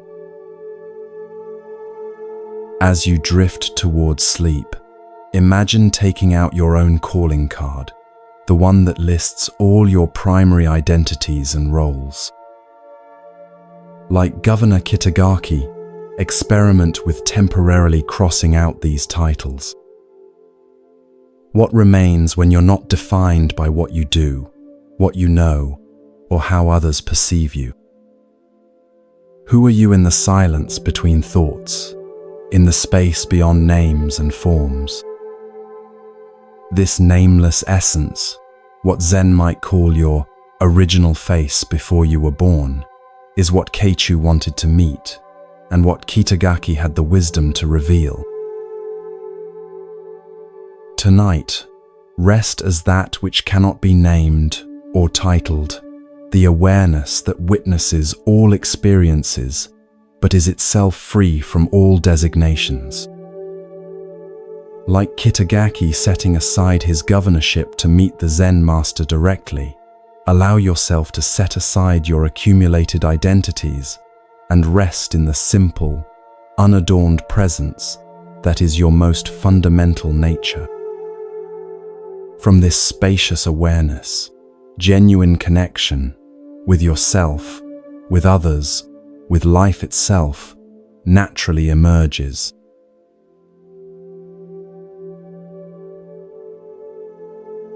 Feel your body becoming increasingly relaxed with each breath. Your thoughts beginning to quiet as you journey to another time and place. The modern world fades away as you find yourself in a traditional Japanese Zen monastery nestled among misty mountains. The air carries the scent of pine and wood smoke as you approach a cluster of simple wooden buildings surrounded by carefully tended gardens. This is the monastery of the renowned Zen master Bankei, whose teaching of the unborn Buddha mind has attracted students from throughout Japan. Unlike many strict Zen teachers of his era, Bankei is known for his compassionate approach and ability to express profound truths in language accessible to everyone, from scholarly monks to illiterate farmers. His monastery houses both dedicated disciples who have trained for many years and newcomers just beginning their spiritual journey. You find yourself drawn to the monastery kitchen, where the day's first meal is being prepared. Steam rises from large pots of rice as monks move with focused attention through their assigned tasks. In Zen monasteries, kitchen work is considered sacred, not merely a practical necessity, but an opportunity for mindfulness practice, where every chopped vegetable and washed bowl becomes a vehicle for awakening. Overseeing this activity is a monk named Daio, who serves as the tenzo, the head cook responsible for all meals. This is a position of significant responsibility in the monastery hierarchy. The tenzo must ensure that meals are nutritious, timely, and prepared with the utmost mindfulness, as the physical well-being of the entire community depends on his work. Daio takes this responsibility seriously, his movements efficient and precise, as he directs the kitchen activities. As preparations for the morning meal near completion, Daio inspects each dish before it leaves the kitchen. One pot contains miso, the fermented soybean paste that forms the base of the daily soup. You notice a particular attention in Dairyo's examination of this dish. He seems to be checking its freshness with special care. According to monastery tradition, Bankei, as the abbot, is served first and separately from the other monks. His meals are prepared with special attention, not as a luxury but to support his teaching activities. This morning, as always, Dairyo personally arranges Bankei's tray, including a bowl of the fresh miso soup, before sending it to the master's quarters with a novice monk. Shortly afterward, the rest of the community gathers in the meditation hall for their meal, which begins and ends with ritual chants offering gratitude for the food. Eating takes place in mindful silence, with each monk fully present to the experience of nourishment. Later that morning, you observe an unusual scene outside the kitchen. Bankei himself approaches, carrying the tray from his breakfast. His expression is serious as he asks for Dairyo.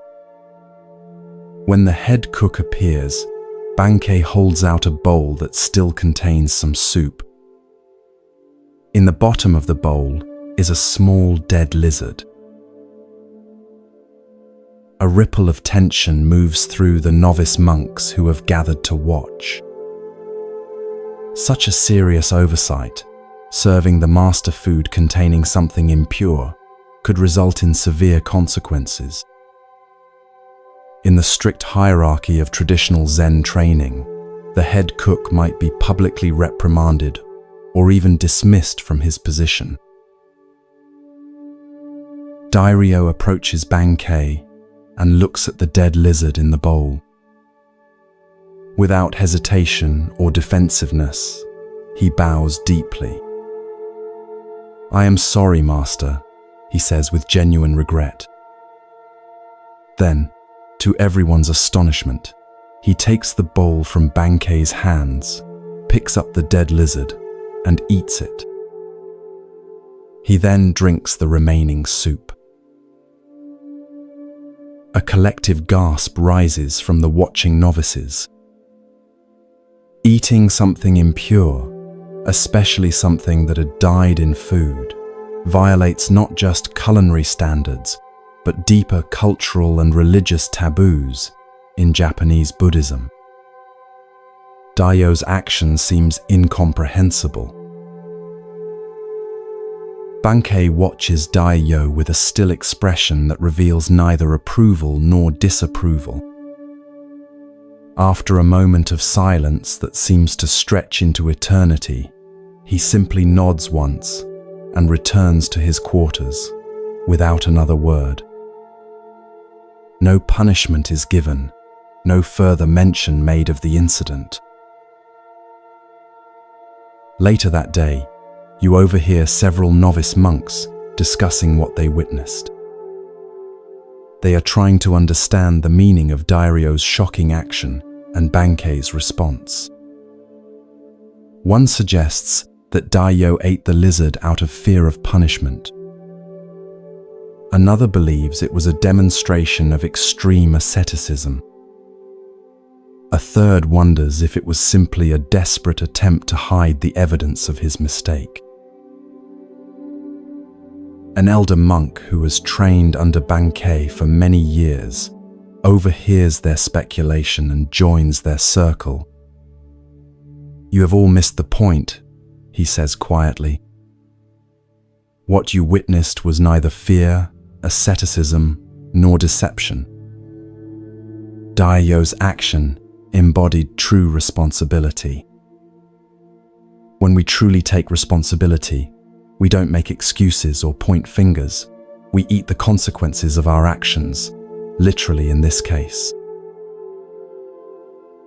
"But couldn't he have simply apologized?" asks one of the novices.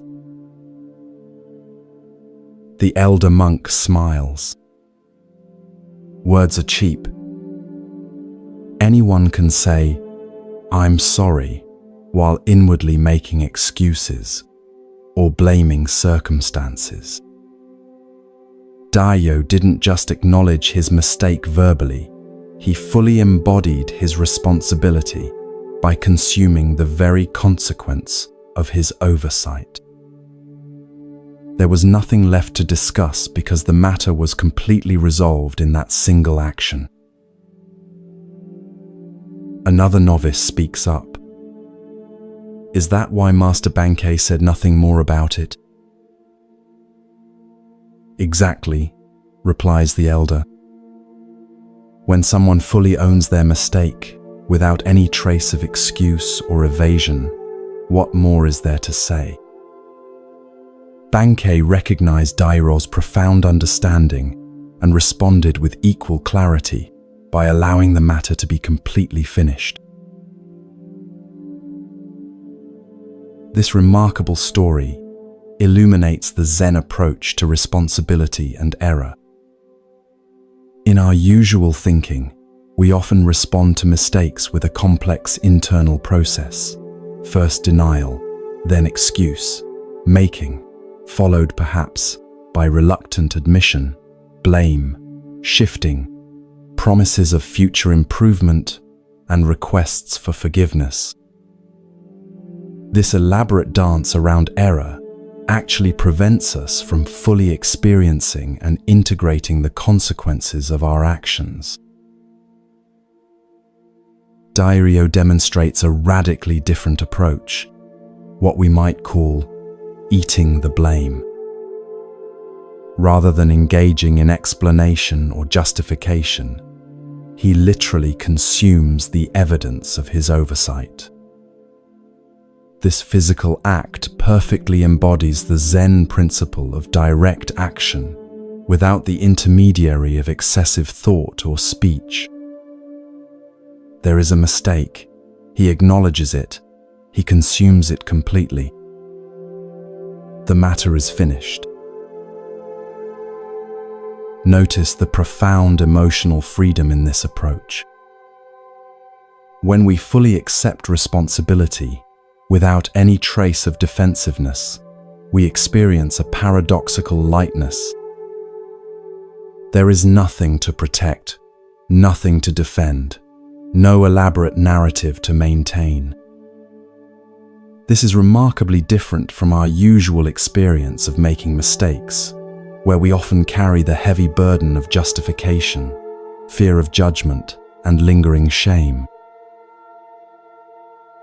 Bankei's response is equally instructive. He doesn't press the point, demand further apology, or use the incident as a teaching opportunity. He recognizes that Dairyo's action is complete in itself, a perfect expression of understanding that requires no elaboration. By simply nodding and walking away, Bankei acknowledges the completeness of Dairyo's response and allows the incident to be truly finished. In our personal relationships, how often do we keep mistakes alive through repeated reference, continuing blame, or demands for multiple apologies. Even after someone has acknowledged an error, we might continue to mention it, subtly punishing them or using it as leverage in future disagreements. Bunkei demonstrates a more liberating approach. When responsibility is fully taken, the matter is completely closed, leaving no residue of resentment or recrimination. It's worth noting that Dairyo's action, while dramatic, wasn't performed as a public demonstration of virtue. He wasn't trying to impress Bankei or the other monks with his willingness to eat something impure. His action arose naturally from his deep understanding of responsibility. This points to another Zen principle, that true virtue isn't something we put on for others to see, but arises spontaneously from genuine realization. As you drift towards sleep, consider where in your life you might practice eating the blame. Where might you move from elaborate explanation to simple acknowledgement? From partial admissions couched in justifications to complete acceptance of responsibility? From verbal apologies to embodied action that makes things right? This practice doesn't mean taking blame for things that aren't your responsibility. That would be another form of evasion. Rather, it means fully acknowledging your part in situations without deflection or excuse. Like Dairyo with his lizard, you might find that when you fully consume your mistakes, rather than trying to explain them away, they are completely digested and transformed, leaving you lighter and freer to continue on your path. And like Bankei, you might discover that when others truly take responsibility, the most compassionate response is simply to allow the matter to be finished.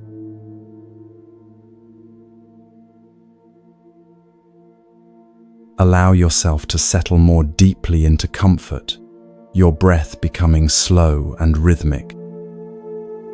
Feel the gentle weight of your body against the surface supporting you as your mind begins to drift. The boundaries of your everyday awareness soften as you journey to Japan during the early Meiji period, a time of profound transition as the country began opening to Western influences after centuries of isolation. You find yourself on a forested mountain path, leading to a renowned Zen temple. The temple belongs to Nanin, a Zen master whose piercing insight and uncompromising teaching have attracted serious students from throughout Japan. Unlike some masters who rely on dramatic methods or elaborate explanations, Nanin's approach is direct and subtle, often revealing profound truths through the simplest of gestures or observations.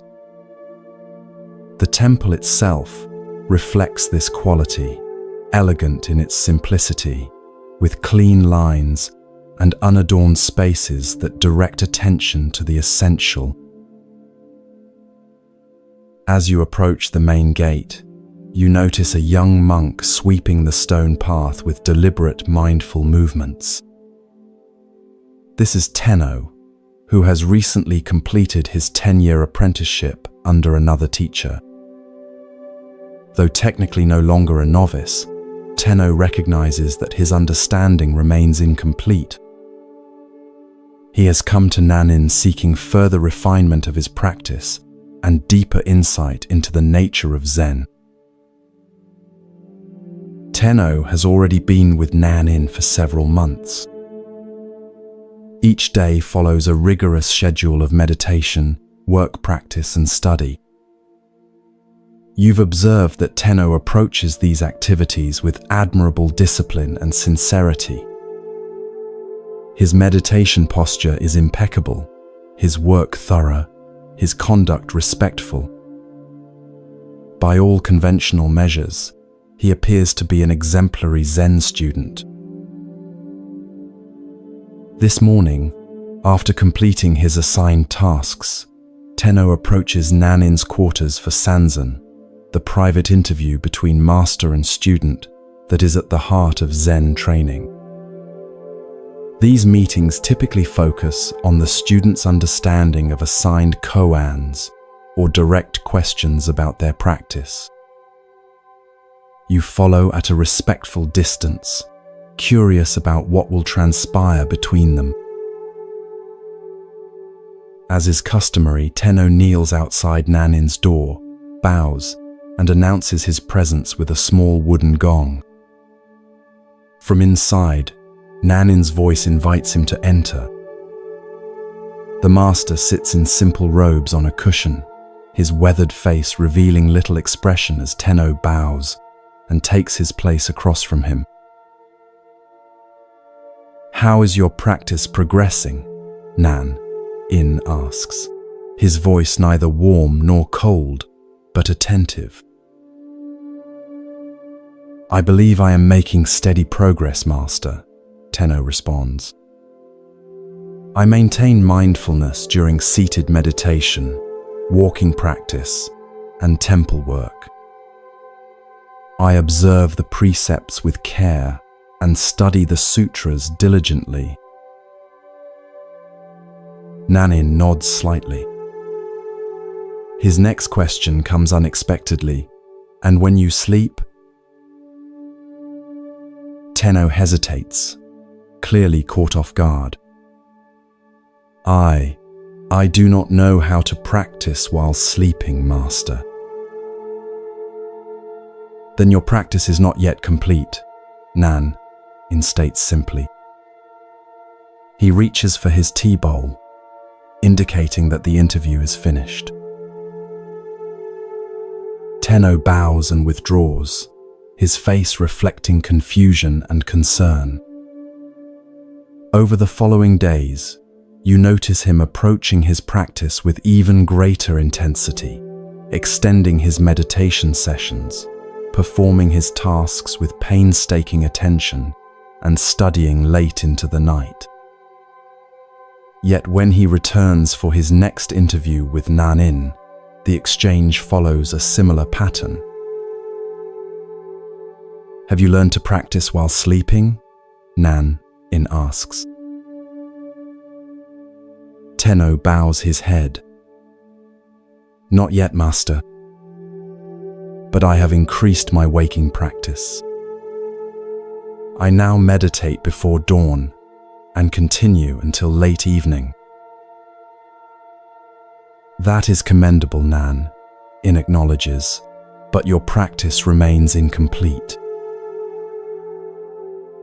This pattern continues for several months. Tenno exhausts himself with ever more rigorous practice during waking hours, yet Nanin's assessment remains unchanged. You begin to notice the physical toll on Tenno. His face grows gaunt, dark circles form under his eyes, and his movements, though still mindful, carry a quality of strain rather than natural presence. One day, as autumn leaves begin to fall, something shifts. Instead of intensifying his formal practice even further, Tenno appears to step back. He continues his daily activities but with a different quality, less striving, more ease. He begins to take afternoon walks in the forest. Sometimes he sits by the stream near the temple, doing nothing in particular. He even allows himself adequate rest at night, rather than pushing his body to extremes of wakefulness. When Tenno next appears for his interview with Nanin, a subtle change is evident in his demeanor. There is a natural relaxation in his posture, a clarity in his eyes that wasn't visible before. After the customary bows, Nanin again asks his question, "Have you learned to practice while sleeping?" "Master," Tenno responds with a small smile, "when I sleep, I just sleep." Nanin's face breaks into a warm smile, the first you've seen from the usually reserved master. Now your practice is beginning to mature, he says. When you sit, just sit. When you walk, just walk. And when you sleep, just sleep. This is the heart of Zen, to be completely present in each activity, without adding anything extra. From that day forward, Tenno's training with Nanin takes on a new dimension. Rather than focusing solely on formal meditation periods, Nanin begins to emphasize what might be called every-minute Zen, the practice of bringing complete presence to each moment of daily life. Whether eating, cleaning, conversing, or resting, Tenno learns to be fully there, without division or distraction. Years later, when Tenno has become a teacher in his own right, a student asks him about the most important turning point in his training. Tenno smiles and shares the story of his struggle to practice while sleeping. I had been approaching Zen as something to achieve, a state to attain through effort, he explains. What Nan-in helped me realize was that authentic practice isn't about adding a special Zen quality to our activities. It's about removing the barriers to fully experiencing what is already here. When we sleep, we completely become sleep. When we eat, we completely become eating. No separation, no observer standing apart from experience. This is every-minute Zen. This simple yet profound story illuminates several essential aspects of authentic spiritual practice. First is the trap that Tenno initially fell into, the mistake of compartmentalizing practice, seeing it as something we do during certain designated activities but not others. Many of us make this same error, believing that spirituality happens in meditation halls, yoga studios, or houses of worship, but remains separate from ordinary life. We create an artificial division between sacred and secular, practice time, and the rest of our day. Nanin's persistent question about practicing while sleeping challenged this compartmentalization. Sleep represents the ultimate non-doing state. We cannot approach it through effort or control. We cannot force ourselves to sleep through willpower, nor can we remain consciously vigilant while sleeping. By highlighting this apparent paradox, Nanin was pointing to a fundamental misunderstanding about the nature of practice itself. Notice how Tenno initially responded by intensifying his efforts during waking hours, a common but misguided approach when we feel our practice is inadequate. We often believe that if our meditation, prayer, or other spiritual activities aren't yielding the results we seek, we simply need to do more of them or perform them more rigorously. This approach reflects a fundamental misunderstanding of spiritual practice as primarily a doing rather than a being. The breakthrough came when Tenno shifted from striving to allowing, from trying to practice sleep to simply sleeping. This represents a profound shift from practice as a special activity we perform to practice as the direct, unmediated experience of whatever is happening. When we fully inhabit each moment without adding anything extra, when we just sleep while sleeping, just eat while eating, just sit while sitting, we discover the heart of Zen. This quality of complete presence has been described by Zen master Dogen as body and mind dropping away. It's not that the body and mind disappear, but rather that the sense of a separate self managing the experience falls away. There is just the pure experience itself, undivided, unmediated, complete. This is what Nanin meant by every minute Zen, a practice not confined to special times or activities, but available in each moment of life. The paradox, which Tenno eventually discovered, is that this complete presence often emerges naturally when we stop trying so hard to practice in the conventional sense.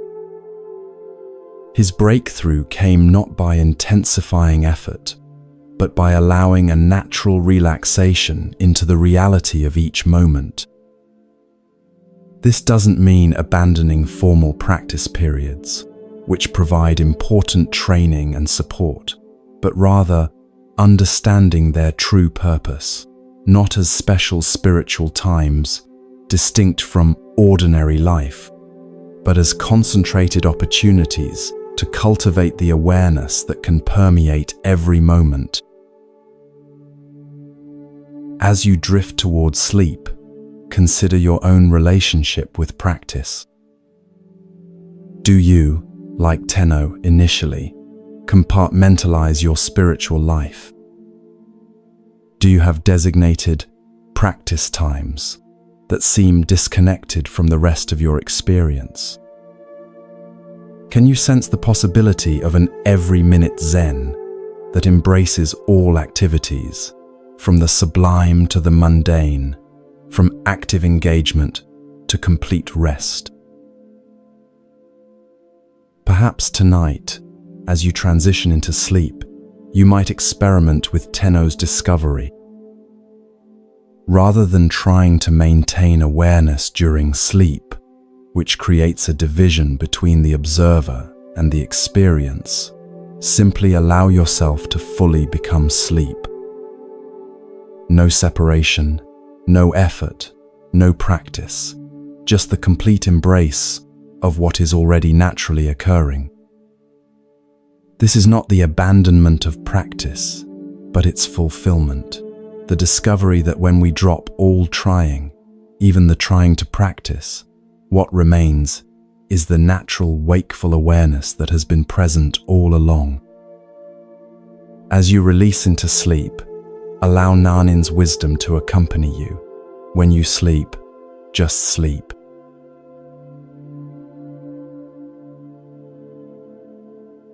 Feel your body growing heavier, your breath slower and deeper with each passing moment. The concerns of your day gradually dissolve as you journey to a different time and place. The familiar surroundings of your room fade away, replaced by the sights, sounds, and scents of ancient Japan.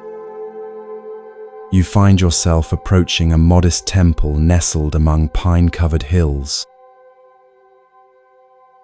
This temple is known not for its grandeur or famous lineage, but for the wisdom of its elderly master. Though his name has been forgotten in historical records, his teachings live on through stories passed down through generations of students.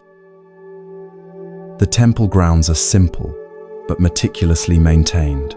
Stone pathways swept clean, gardens tended with care, buildings modest but in good repair. The atmosphere reflects the master's teaching style, unpretentious, practical, and directly addressing the challenges of everyday life. As you approach the main hall, you notice unusual activity.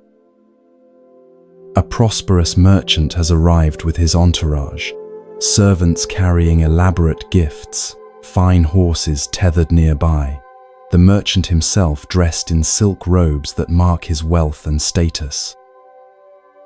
Such a visitor is uncommon at this humble temple, which typically attracts local farmers, tradespeople, and the occasional wandering monk.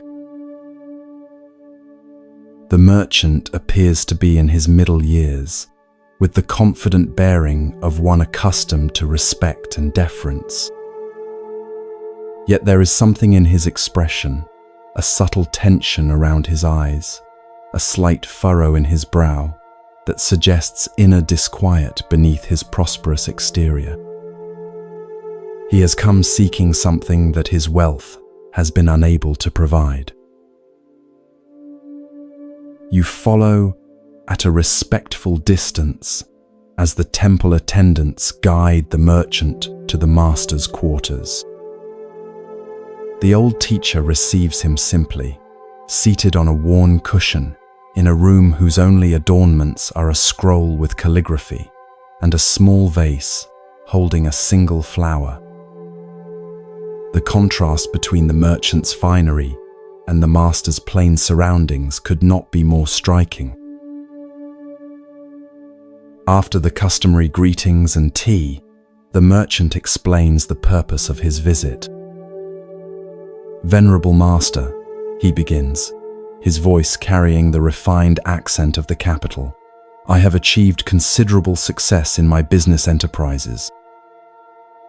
My warehouses are filled with goods, my ships sail to distant ports, and my home lacks no comfort or luxury."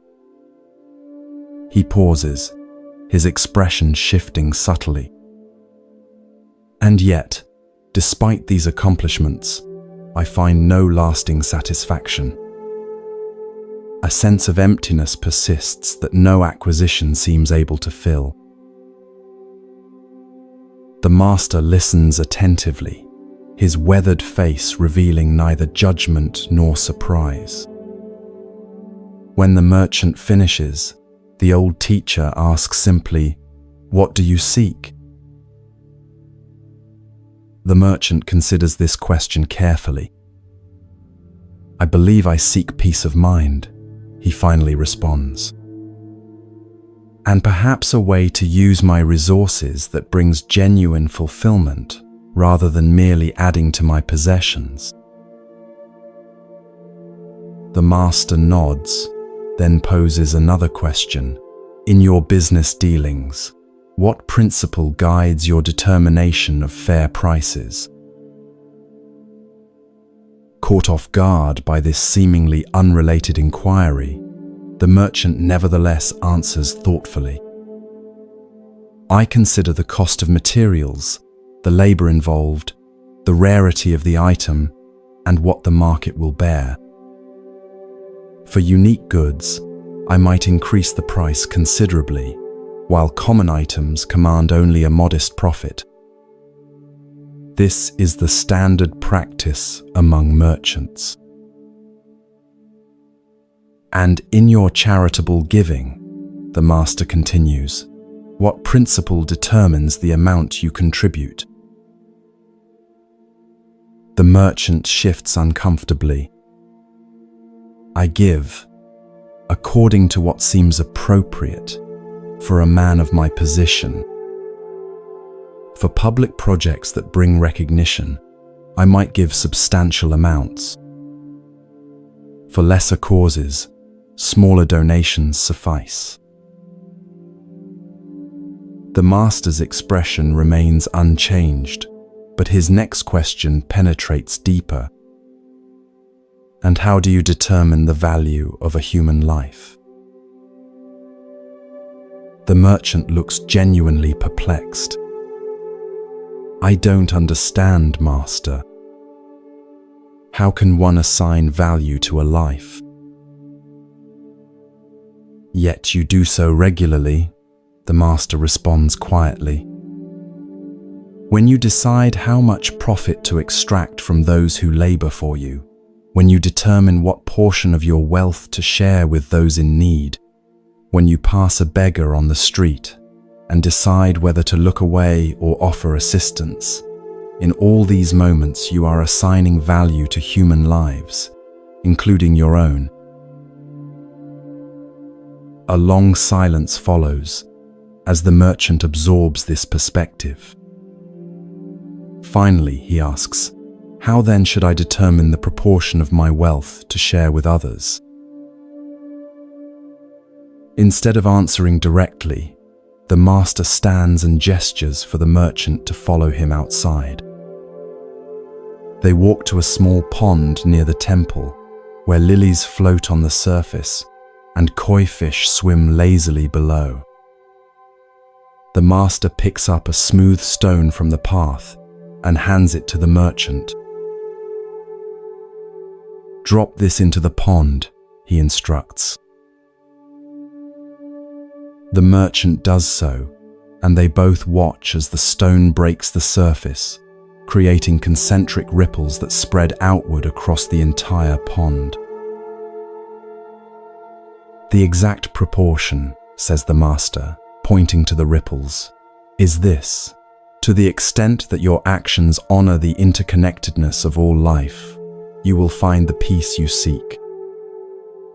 When you truly understand that your well-being and the well-being of others cannot be separated, just as these ripples cannot be contained to one part of the pond, authentic generosity naturally emerges.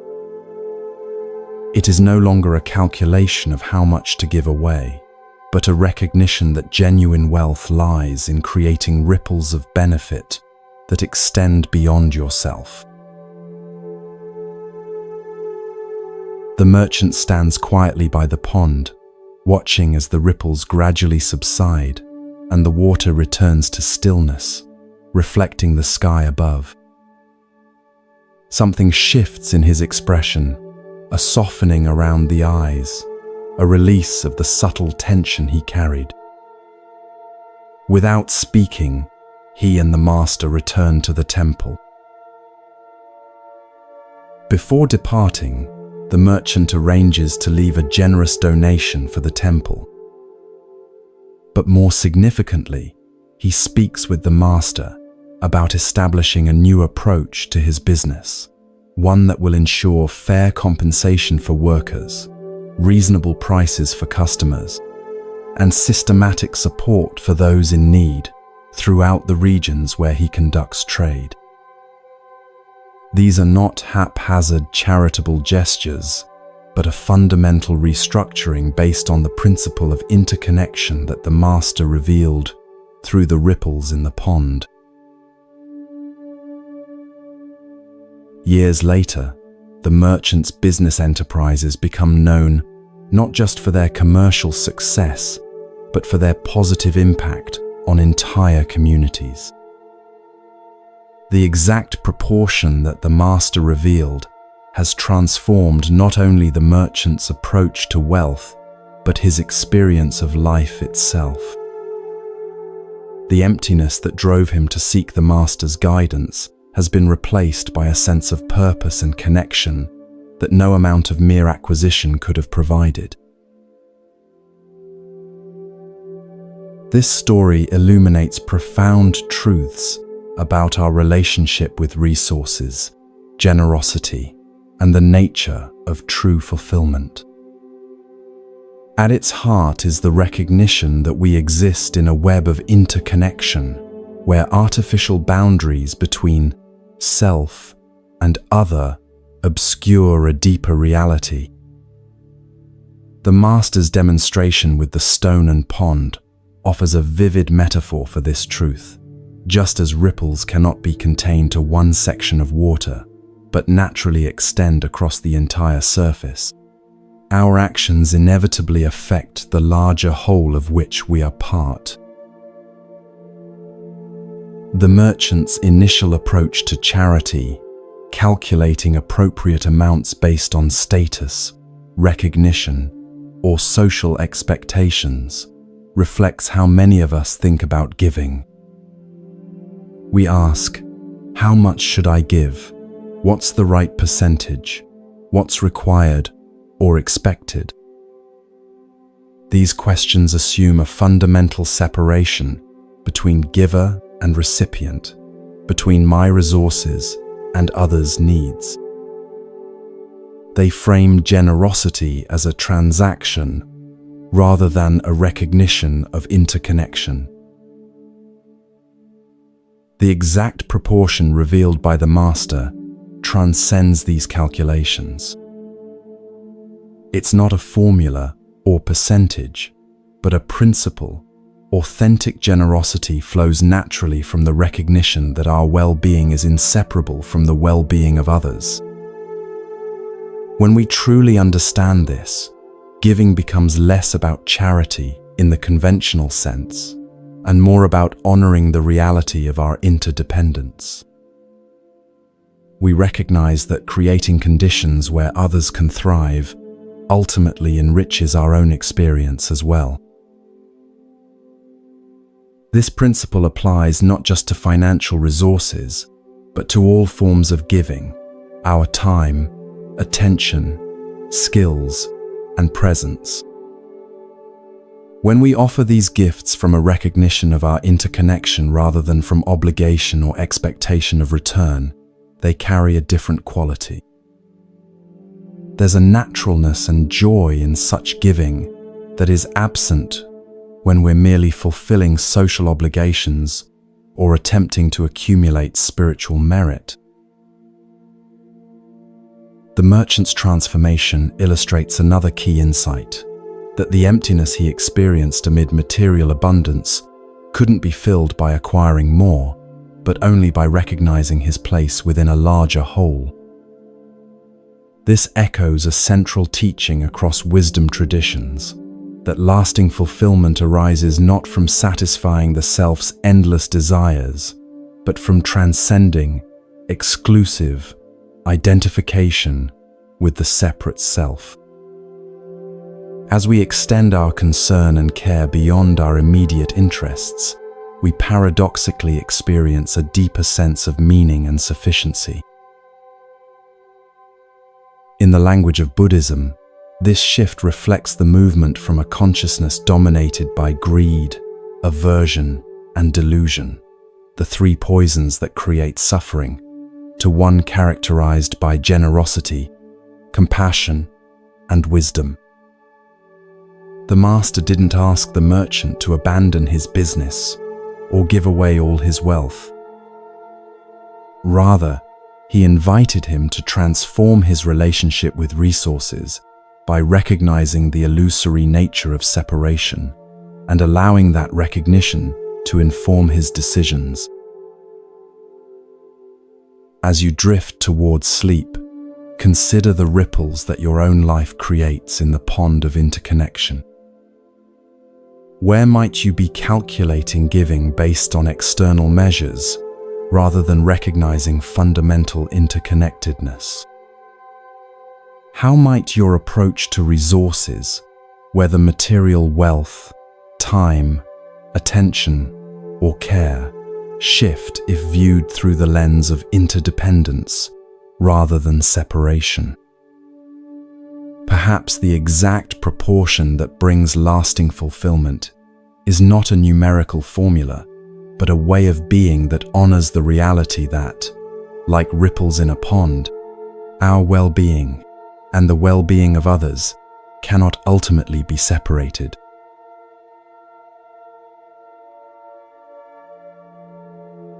Feel yourself drifting deeper into relaxation, your body becoming comfortably heavy as your mind grows lighter. The boundaries between waking and dreaming begin to blur as you journey to feudal Japan, to a time when Zen Buddhism was flourishing throughout the country.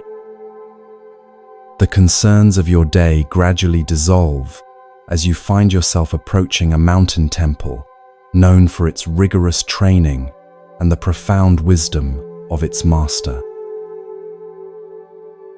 The temple is nestled among ancient cedars that sway gently in the mountain breeze. Stone lanterns line the path leading to its entrance, and the air carries the delicate scent of incense. Unlike the grand temples of Kyoto, this one is relatively modest, its beauty lying in its harmony with the natural surroundings rather than in elaborate ornamentation. This is a place dedicated to serious practice rather than ceremonial display. As you approach the main gate, you notice an unusual visitor arriving, a scholar dressed in the fine robes of the educated elite, accompanied by several attendants carrying scrolls and writing materials. This is clearly no ordinary pilgrim seeking simple spiritual guidance. The scholar's bearing suggests someone accustomed to academic debate and intellectual mastery, rather than the humble posture typical of those who come to study Zen. You learn from overhearing the temple monks that this visitor is a renowned philosopher and scholar who has written extensively on Buddhist doctrine. His commentaries on sutras are studied throughout the country, and his reputation for intellectual brilliance is matched only by his confidence in debate. He has come to challenge the temple's master, believing that through rigorous philosophical questioning, he can either expose limitations in the Zen approach or gain new insights to incorporate into his scholarly work. The scholar is escorted to the master's modest quarters. You follow discreetly, curious about how this encounter between intellectual prowess and Zen directness will unfold. The master, an elderly monk with a weathered face and clear eyes, receives the scholar without ceremony, inviting him to sit on a simple cushion across from his own. "I have studied Buddhist texts extensively," the scholar begins, "and have engaged in debate with masters of various schools. I find Zen's claim to transmission beyond words and letters philosophically problematic. If truth cannot be expressed in language, how can it be communicated at all? And if it can be communicated without words, why have Zen masters themselves written so many commentaries?" The master listens attentively, neither impressed nor dismissive. When the scholar finishes his opening challenge, the master asks simply, "Would you like some tea?" Somewhat taken aback by this seemingly irrelevant response, the scholar nevertheless agrees. As the master prepares the tea with mindful movements, the scholar launches into a detailed critique of Zen methodology, citing apparent contradictions between different masters' approaches and questioning the efficacy of meditation compared to intellectual analysis. The master places a cup of tea before the scholar without comment and returns to his seat.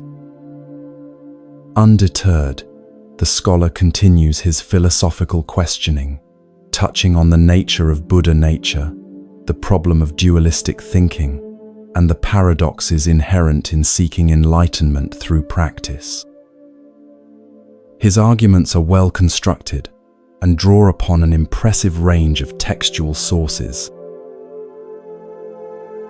Throughout this intellectual barrage, the master remains silent, neither agreeing nor disagreeing, neither defending Zen nor criticizing the scholar's approach. His face reveals neither impatience nor boredom, just present attention.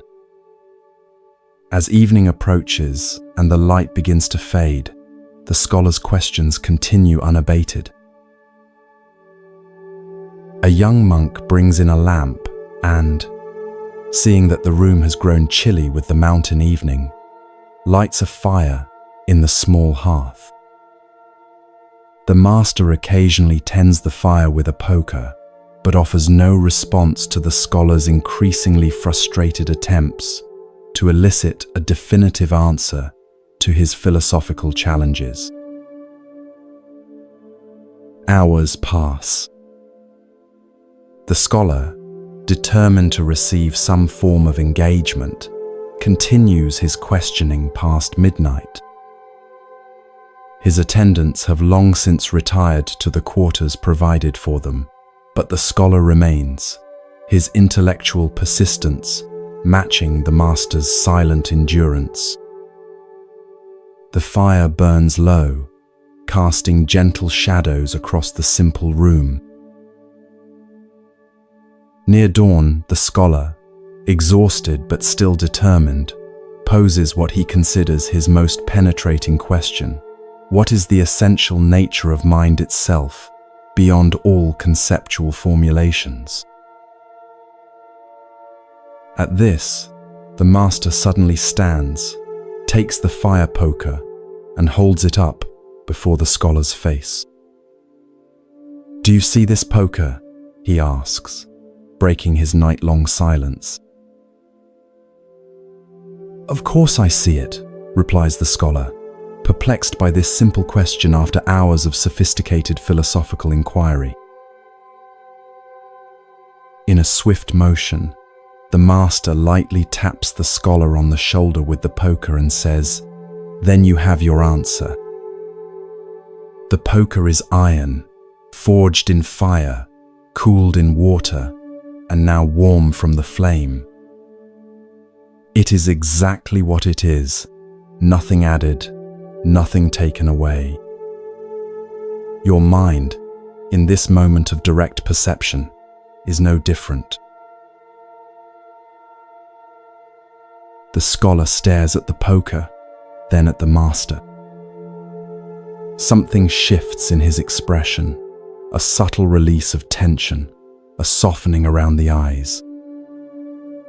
The night-long stream of conceptual thinking seems to pause, and in that space of mental quietude, a different kind of understanding begins to dawn.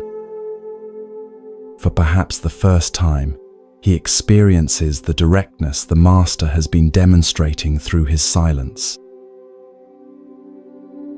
"I have been circling around what is directly before me," the scholar says quietly. Like someone dying of thirst while discussing the chemical properties of water instead of drinking from the stream at his feet. The master nods, a gentle smile crossing his face. "Your intellectual understanding is impressive," he acknowledges. But Zen points to what is prior to understanding, the direct experience that no concept can contain. The fire poker is not a metaphor or a philosophical position. It is just this poker, and your direct perception of it is just this mind.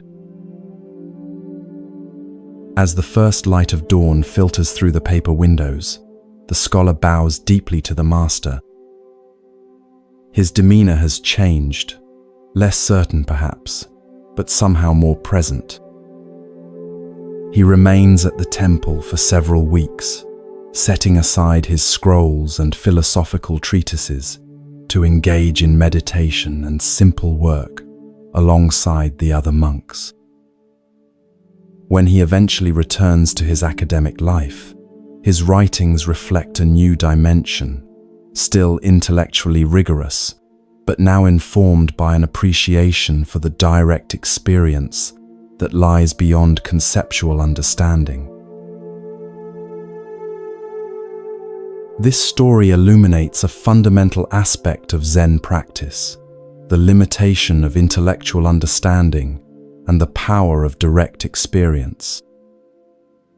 The scholar approaches Zen as he would any other philosophical system, assuming that its truths can be grasped through analysis, comparison, and logical deduction. His questions, while sophisticated, all operate within the realm of conceptual thinking, the realm of maps rather than territory. The master's prolonged silence is not merely a teaching technique or a refusal to engage. It is itself a demonstration of what Zen points toward, the direct presence that precedes and transcends conceptual elaboration.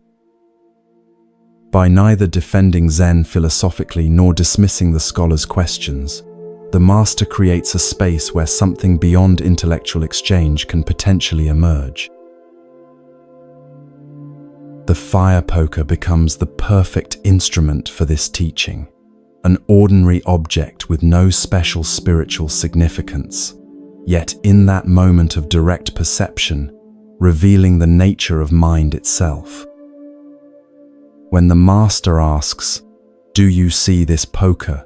he is pointing to the immediacy of perception that occurs before thought categorizes, analyzes, or evaluates. This direct seeing is what Zen means by original mind or Buddha nature, not some mystical state or philosophical concept, but the simple, ordinary awareness that is always present, yet often overlooked as we become entangled in our thoughts about reality rather than reality itself. Notice the critical role of persistence in this story. Had the scholar given up after a few hours of the master's silence, the breakthrough might never have occurred. It was precisely his exhaustion, the wearing down of his habitual intellectual approach, that created the conditions for a different kind of understanding to emerge. Sometimes, our most cherished mental habits must be exhausted before we can experience the simplicity that lies beyond them. This parallels the experience of many who practice meditation. Often, we begin with concepts about what meditation should accomplish or what enlightenment might feel like. We analyze our experiences, evaluate our progress, and compare our practice to our expectations. Only when this conceptual approach is thoroughly exhausted, often after many hours on the cushion, does the mind naturally settle into direct presence, neither grasping at experiences nor rejecting them, simply being with what is. The scholar's realization that he has been circling around what is directly before me reflects a universal human tendency. We often become so engrossed in our thoughts about reality that we miss the direct experience of it. We analyze relationships instead of being fully present with others, theorize about happiness rather than noticing moments of contentment when they arise, accumulate spiritual concepts instead of living from the awareness that all such concepts attempt to describe. The master's acknowledgement of the scholar's intellectual abilities is significant. Zen doesn't reject intellectual understanding, it simply recognizes its limitations. Concepts and analyses have their place. They help us organize experience, communicate with others, and solve practical problems.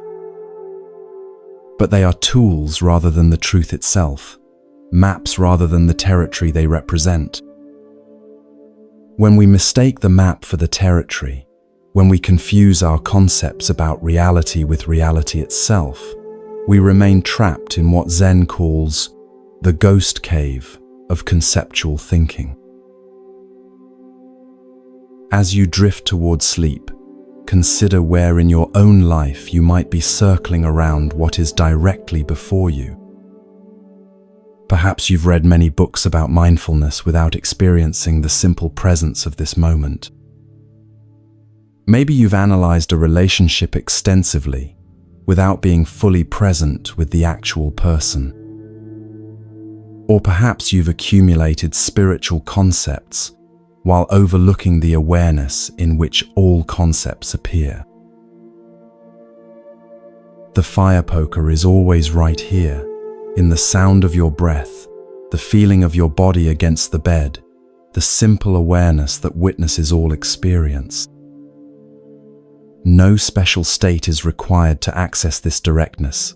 It's available in every ordinary moment, requiring only that we pause our endless thinking about experience long enough to experience directly.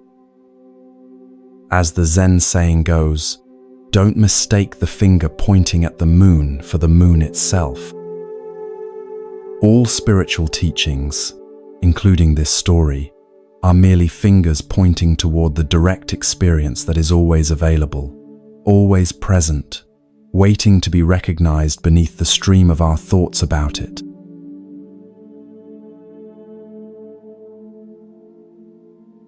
Feel your body becoming heavier with each breath, sinking deeper into comfort. The sounds around you begin to fade as you journey to another time and place. Imagine yourself walking along a forest path in Japan, the ground soft beneath your feet, the air fresh with the scent of pine and moss. Bird songs echo through the trees as sunlight filters through the canopy in golden shafts.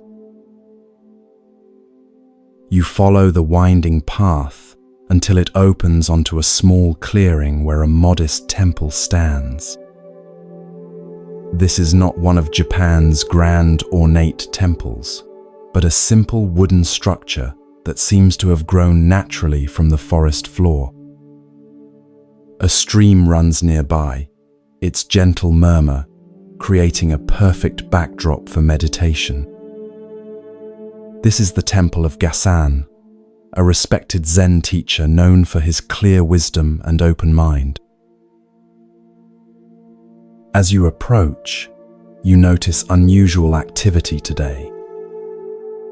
A visitor unlike the temple's typical students has arrived, a young man in Western clothing carrying a book bound in leather. From snippets of conversation among the monks, you learn he is a university student who has been studying Christianity with Western missionaries. Curious about how different spiritual traditions might compare, he has come to show Gasan some passages from the Christian Bible and hear the Zen master's perspective. You follow as the young man is led to Gasan's simple quarters. The room contains only a low table, a few cushions, and a scroll with calligraphy hanging in the alcove. Gasan himself sits in meditation, his eyes open but focused on nothing in particular. Though probably in his 60s, his posture is straight and vital, his presence conveying both alertness and profound ease. The student bows respectfully and introduces himself. Gasan gestures for him to sit on a cushion nearby. You can feel the nervousness in the young man as he carefully places his Bible on the low table between them. He's clearly unsure how this Zen master might react to Christian scripture. "Master Gasan," he begins, his voice betraying a slight tremor, "I have been reading the Christian Bible with missionaries from America. I find some of its teachings beautiful, but I wonder how they compare with Zen wisdom. Would you be willing to hear some passages and share your thoughts?" Gasan's face remains serene, neither eager nor reluctant. He nods simply, and you can see some of the tension leave the student's shoulders. The young man carefully opens his Bible, the pages making a soft crackling sound in the quiet room. He turns to a marked section and begins to read, "And why take ye thought for raiment? Consider the lilies of the field, how they grow, they toil not, neither do they spin. And yet I say unto you, that even Solomon in all his glory was not arrayed like one of these." The student pauses, watching Gasan's face for a reaction. The master's eyes have softened, and a subtle smile plays at the corners of his mouth. "Whoever uttered those words," Gasan says quietly, "I consider an enlightened man." Surprise and delight flash across the student's face. He hadn't expected such immediate appreciation from a Buddhist master for Christian scripture. Encouraged, he turns to another passage and continues reading, "Ask, and it shall be given you. Seek, and ye shall find. Knock, and it shall be opened unto you. For everyone that asketh receiveth, and he that seeketh findeth, and to him that knocketh it shall be opened. The late afternoon sun casts long shadows across the room as Ghassan listens intently. When the student finishes, the master nods thoughtfully. You can feel the student holding his breath, waiting for the response. "That is excellent," Ghassan says, his voice warm with genuine appreciation. Whoever said that is not far from Buddhahood. The look of joy on the student's face is unmistakable. You can almost see his conception of spiritual boundaries dissolving before your eyes. What he had perhaps imagined as competing religious systems now appears in a new light, as different expressions of the same fundamental truths. As twilight approaches, student and master continue their conversation, the atmosphere growing increasingly warm and open. You notice how Ghassan neither adopts Christian terminology nor attempts to convert the passages into Buddhist concepts. He simply recognizes truth when he encounters it, regardless of its source or packaging. Later, as the student prepares to leave, he asks one final question.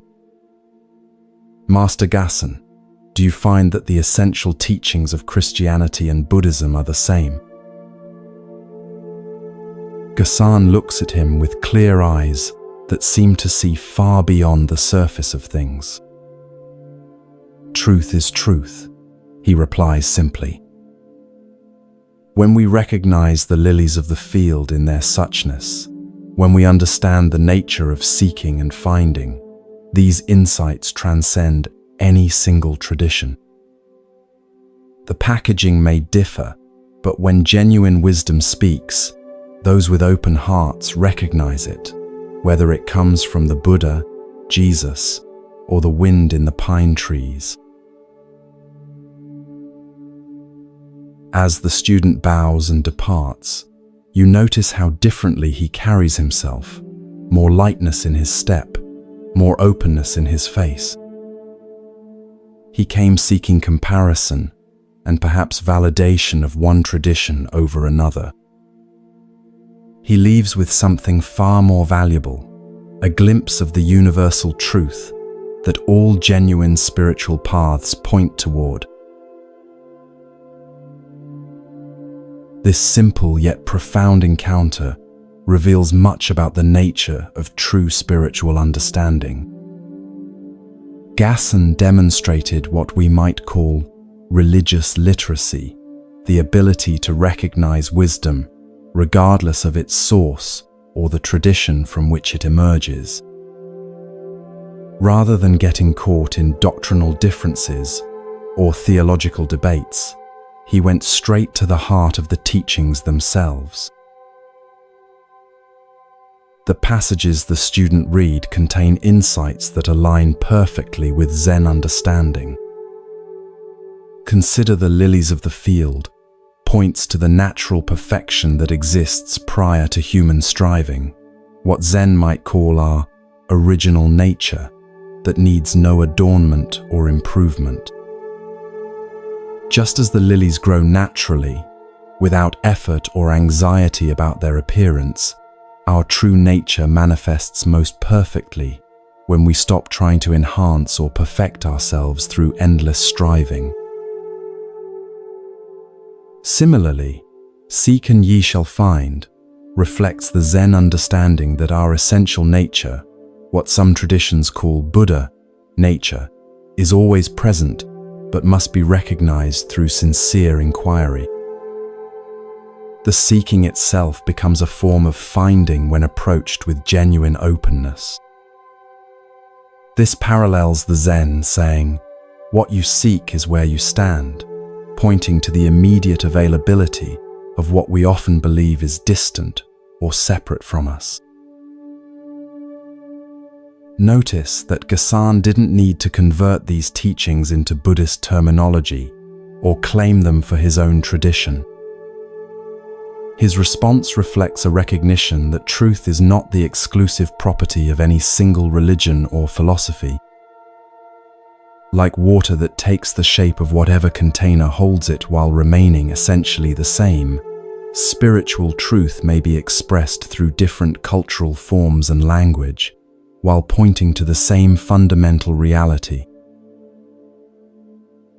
This open, non-dogmatic approach stands in stark contrast to religious exclusivism, the belief that one's own tradition has a monopoly on truth, while others are mistaken or incomplete.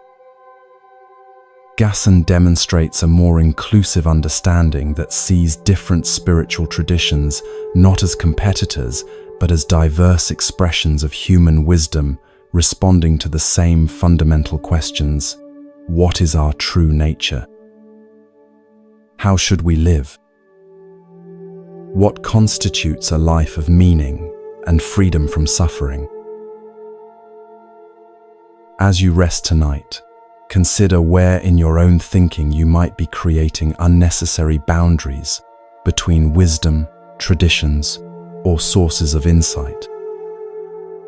Perhaps you've dismissed certain teachings because they come from a tradition different from your own.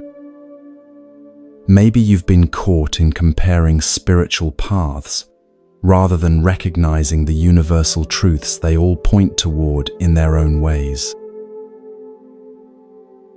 Gasan's approach invites us to become wisdom collectors rather than belief defenders, to recognize truth wherever we encounter it, whether in ancient texts, modern science, artistic expression, or our own direct experience.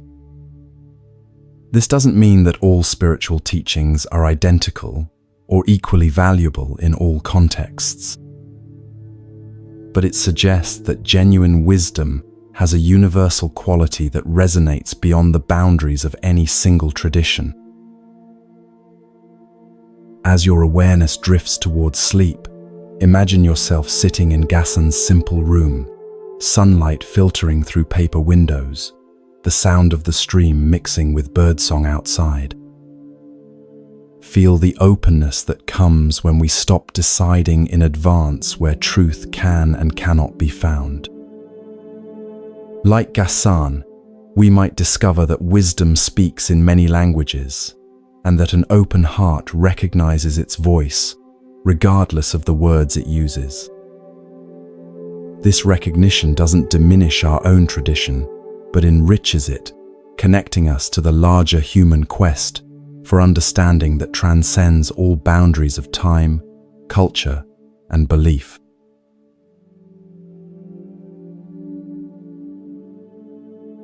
Your body feels deliciously heavy now, sinking deeper into relaxation with each breath. Behind your closed eyelids, the darkness transforms into a misty mountain landscape in ancient China. You can feel the cool, damp air against your skin and hear the distant call of birds echoing through forested valleys. Your feet carry you along a narrow path winding up a steep mountainside. After climbing for what seems like hours, you reach a small plateau where a humble hermitage stands. Built of rough-hewn timber with a thatched roof, it blends so naturally with its surroundings that you might have missed it if not for the thin wisp of smoke rising from its central fire pit. This is the dwelling of Master Gute, a Zen teacher who left the comforts of temple life years ago to practice in solitude. Despite his preference for isolation, Gute's reputation for wisdom has spread, and occasionally seekers brave the difficult journey to receive his teaching. Today, you're not the only visitor. Just ahead of you on the path walks a young monk, his simple robe dusty from travel, determination evident in his steady pace. As you both approach the hermitage, the door slides open. Master Gute appears, a wiry man of middle years, with weathered skin and clear, penetrating eyes. His appearance is unremarkable. Nothing about his physical presence suggests spiritual accomplishment or special status. Yet something in his quality of attention, in the way he fully occupies this moment, creates an atmosphere of extraordinary presence. The young monk bows deeply.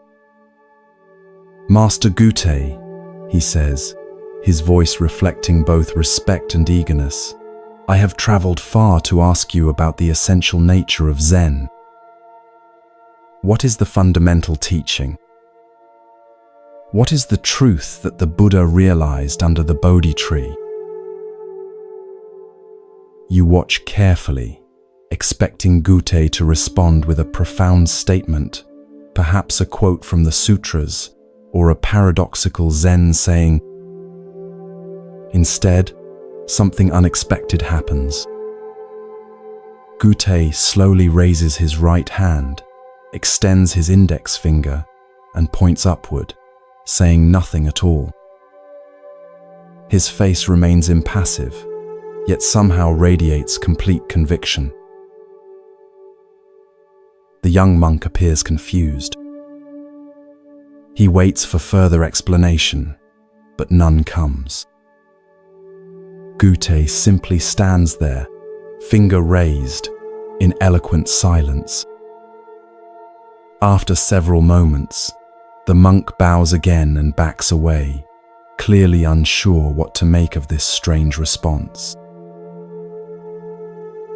You follow the young monk as he makes his way to a small meditation hut nearby, provided for visitors who wish to stay and practice. For several days, he sits in meditation, occasionally walking in the surrounding forest. You can almost see the wheels turning in his mind as he attempts to decipher the meaning of Gute's finger. Is it pointing to the sky? To the oneness of all things? Is it a symbol to be understood, or is the gesture itself the teaching? The monk approaches Gute several more times, asking follow-up questions, seeking clarification. Each time, regardless of what is asked, Gute responds only by raising his index finger. Nothing more. You notice how the raised finger itself begins to take on a mysterious power, not as a conceptual explanation, but as a direct expression of something beyond words. Weeks pass. The monk remains at the hermitage, helping with daily chores, carrying water from the stream, chopping firewood, preparing simple meals. Throughout these activities, he continues to contemplate the meaning of the master's finger. You observe how, despite his confusion, something is shifting in his demeanor, a subtle loosening of his intellectual grasping, a growing receptivity to direct experience rather than explanation. One morning, the monk encounters a wild-eyed boy of about 10 years old, who occasionally brings supplies to the hermitage from the nearest village. The boy has heard about the famous one-finger Zen of Master Gute and with childish mischief raises his own finger when he sees the monk approaching. "That's Master Gute's teaching," the boy says with a giggle, his finger pointing skyward in imitation of the master. You feel a surge of protective concern as you watch this scene unfold. The monk has been sincerely struggling with this profound teaching, and now this child seems to be making light of it. How will he respond to such apparent disrespect? To your surprise, the monk does something unexpected. He reaches out suddenly, grabs the boy's extended finger, and pulls it sharply. The boy cries out in pain, tears immediately springing to his eyes. As the boy stands there nursing his hurt finger, shock evident on his face, the monk leans in close and raises his own finger exactly as Gutei does. The boy stares at the monk's finger, then at his face, and something extraordinary happens. His expression transforms from pain to sudden understanding. Without a word being exchanged, something has been transmitted between them. The boy bows awkwardly, then scampers away down the mountain path, forever changed by the encounter. That evening, as twilight casts long shadows across the plateau, you see the monk approach Gutei's hermitage one final time. His demeanor is different now, more settled, more present. When Gutei slides open the door, the monk bows and then, with perfect timing, raises his own index finger in silent response. Gutei studies him carefully, looking deep into his eyes as if searching for something beyond the mere imitation of the gesture. Whatever he sees there must satisfy him, for his weathered face breaks into a rare smile. Master and student stand facing each other, each with one finger raised, a perfect mirror image. No words are exchanged, yet volumes are communicated in that silent moment. The next day, the monk prepares to depart. As he shoulders his small travel pack, Gutei appears to see him off. With a twinkle in his eye, the master raises his finger one last time. The monk bows deeply, turns, and begins his descent down the mountain path. You notice he doesn't look back, yet somehow carries Gutei's presence with him, not as a memory or concept, but as a living reality that has become part of his own being. Years later, the monk himself becomes a respected teacher. When students come asking about the essential nature of Zen, he simply raises his index finger, carrying forward Gutei's direct transmission. The teaching continues, not as a philosophy to be understood or a belief to be accepted, but as a living gesture, pointing directly to what cannot be captured in words. This story illuminates the heart of Zen's approach to spiritual transmission, the direct pointing to truth beyond conceptual understanding. Gutei's raised finger is not a symbol to be decoded or a metaphor to be interpreted. It is itself the direct expression of what Zen calls suchness, the immediate, unfiltered reality prior to our mental categories and explanations. Notice how the young monk initially approached Gutei with questions that assumed truth could be packaged in concepts. What is the fundamental teaching? What is the truth that the Buddha realized? These questions reflect our common assumption that spiritual understanding is primarily about acquiring the right ideas or beliefs. Gutei's finger cuts through this assumption, offering not an explanation, but a direct pointing to reality itself. The monk's journey from confusion to understanding parallels the path many of us walk in spiritual practice. At first, we try to grasp teachings intellectually to fit them into our existing frameworks of understanding. We want explanations, systems, practices that promise specific results. Like the monk puzzling over the meaning of Gutei's finger, we search for the correct interpretation that will satisfy our intellect. True understanding often arrives unexpectedly, not through accumulating more concepts, but through direct experience that bypasses conceptual thinking altogether. For the monk, this breakthrough came through his interaction with the boy, an encounter that moved him from intellectual contemplation to spontaneous, embodied action. In that moment, the finger ceased to be something to understand and became something to live. The physical sensation of your own finger is available right now as you rest. Can you feel the pulse of blood moving through it?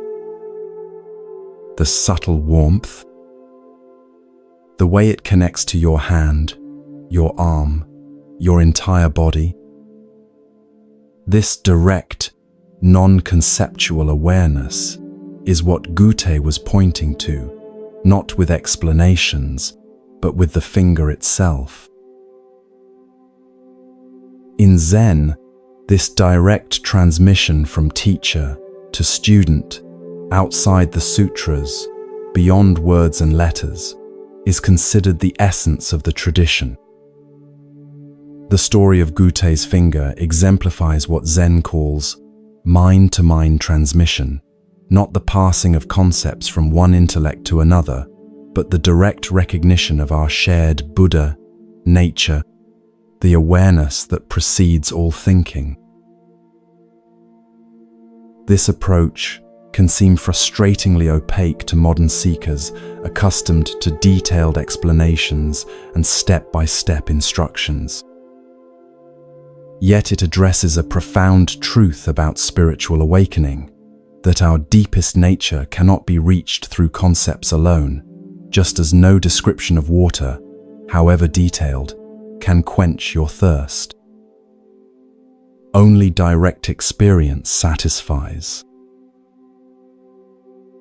As you drift towards sleep, imagine yourself on that misty mountain plateau with Goethe. Feel the cool air on your skin, hear the distant call of birds. When he raises his finger, look not at what it might symbolize or represent, but at the direct reality of this moment, the sensations in your body, the rhythm of your breath, the spacious awareness in which all experience arises. Like the monk who eventually understood, you too might discover that the deepest truths are not grasped through thinking, but realized through direct presence with what is, just as it is. Goethe's finger continues to point the way, even now, even here.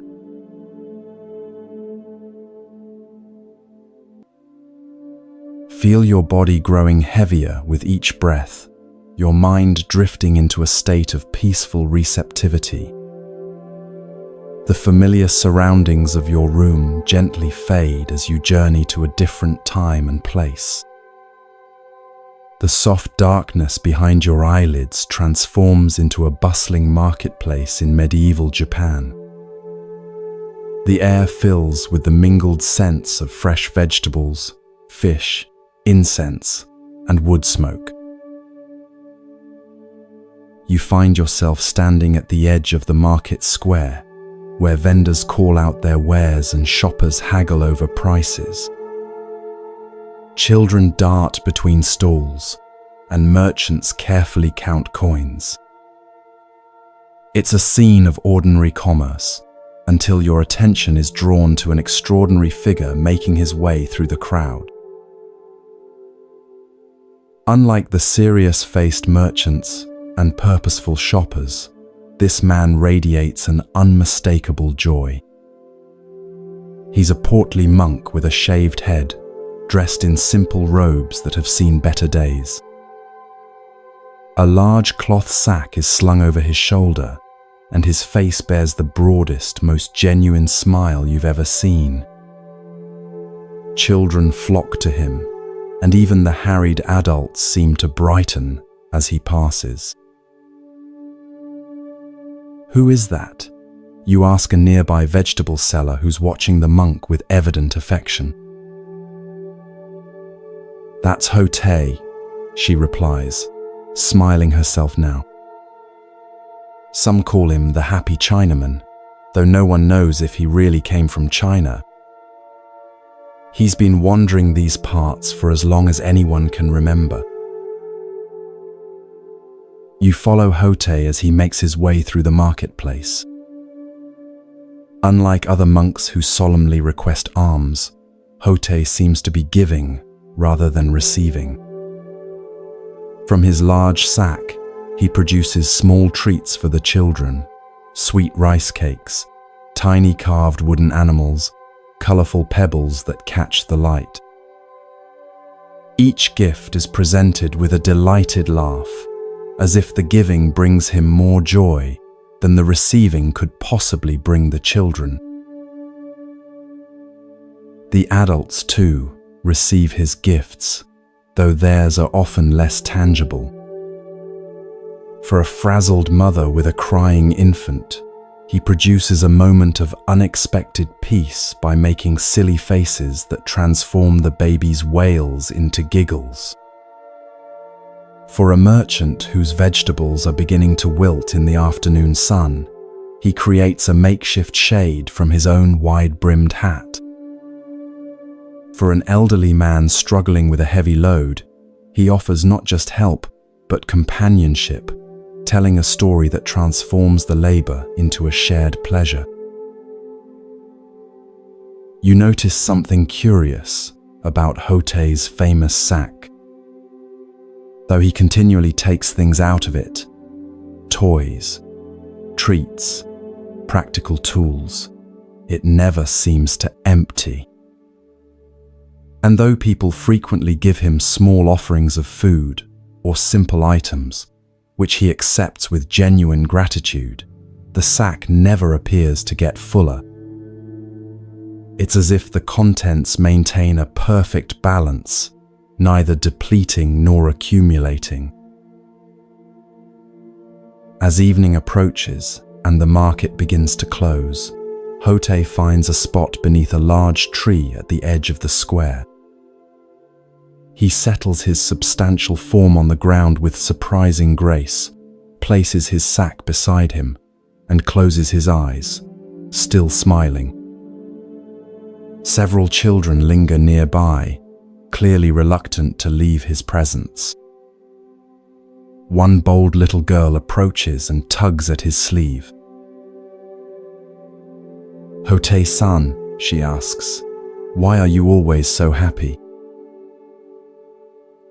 Hote opens his eyes and regards her with such warmth that you can almost feel it from where you stand.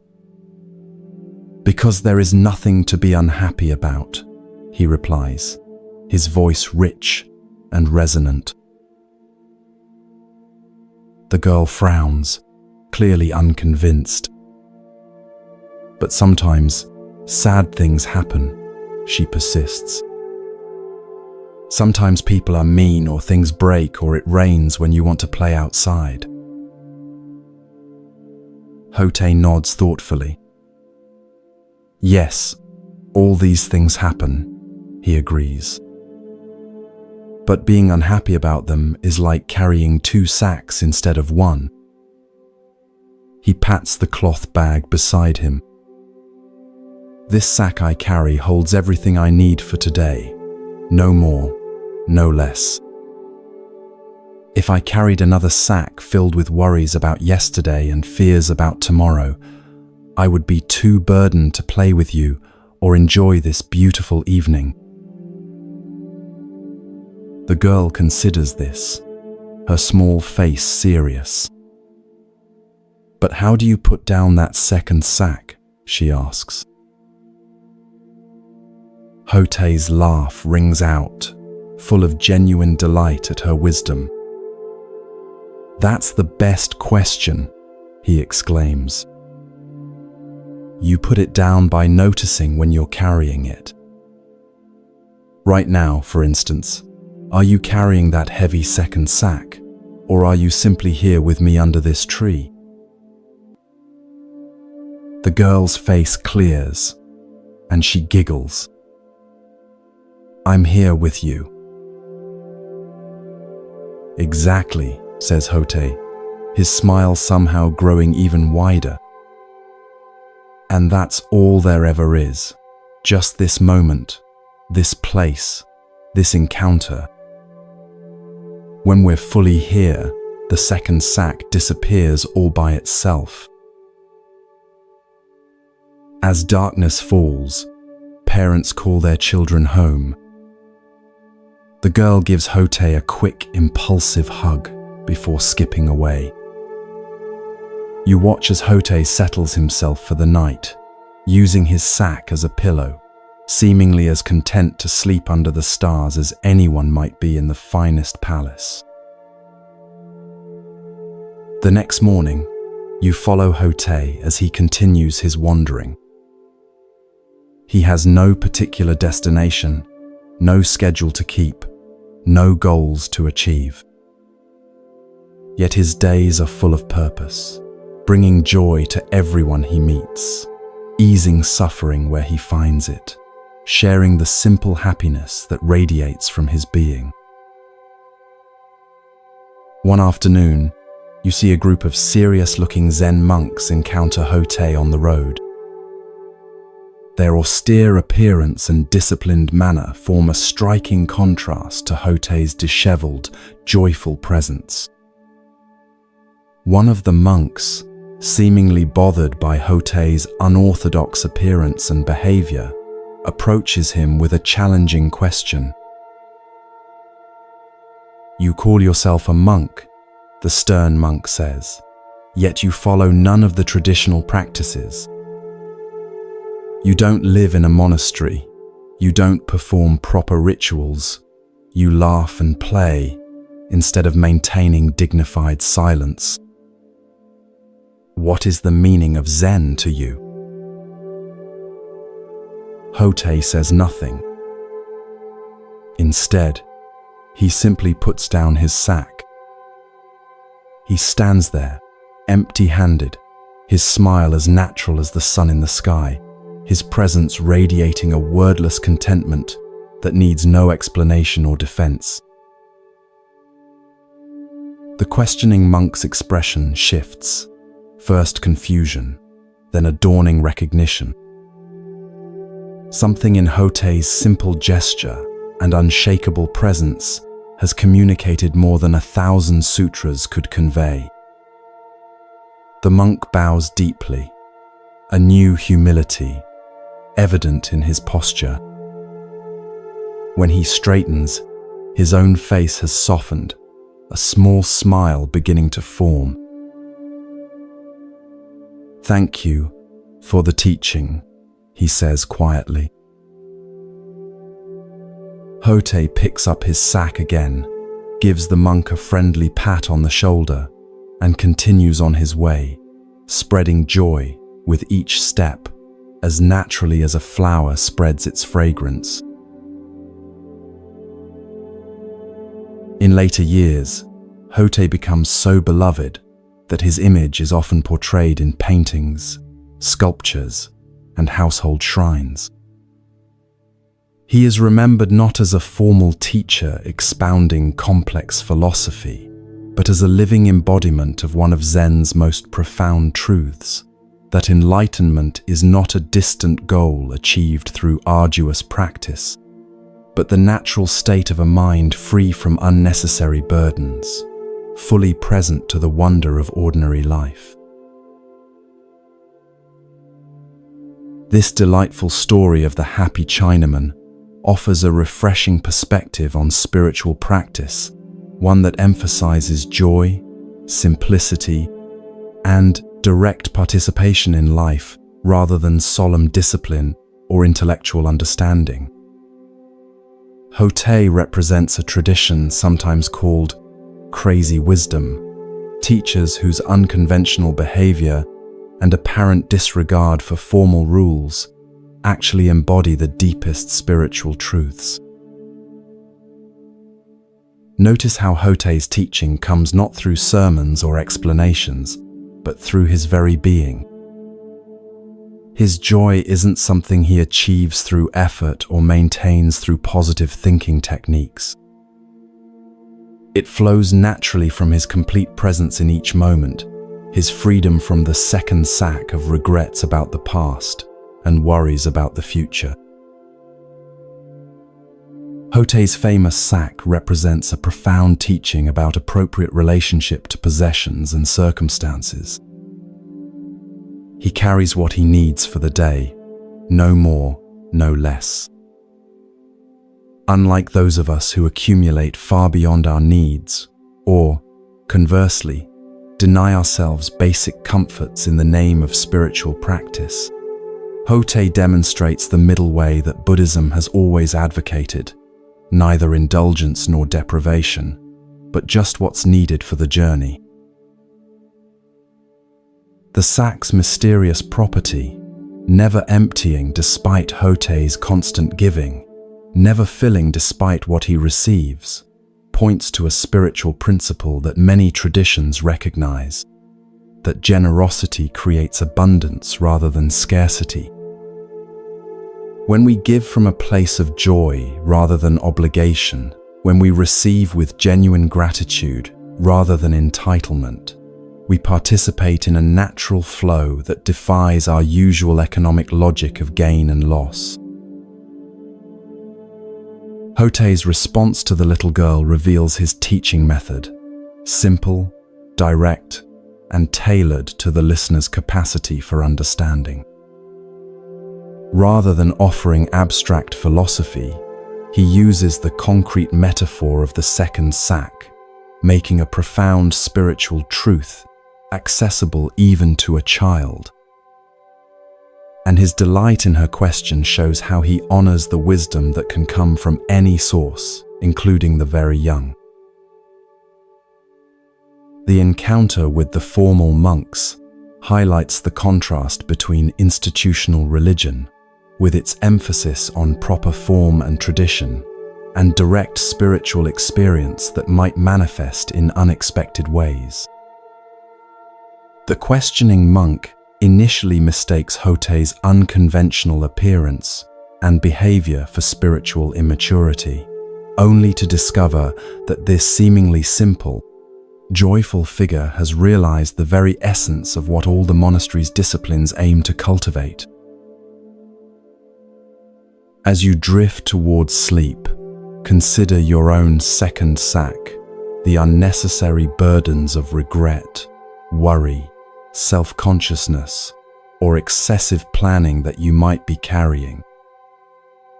Can you feel the weight of these mental constructions?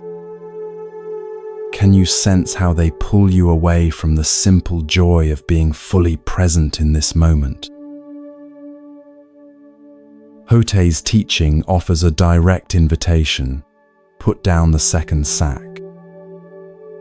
Not through elaborate techniques or strenuous effort, but simply by noticing when you're carrying it and choosing to be fully here instead. In this moment of preparing for sleep, can you feel the natural contentment that arises when the mind stops its restless wandering and settles into simple presence? This is Hotei's gift, the recognition that joy is not something to be pursued or achieved, but our natural state when we remove the obstacles to experiencing it. Like the happy Chinaman himself, you might discover that the happiness you seek is not in some distant future or special circumstance, but right here, available whenever you fully arrive in the present moment.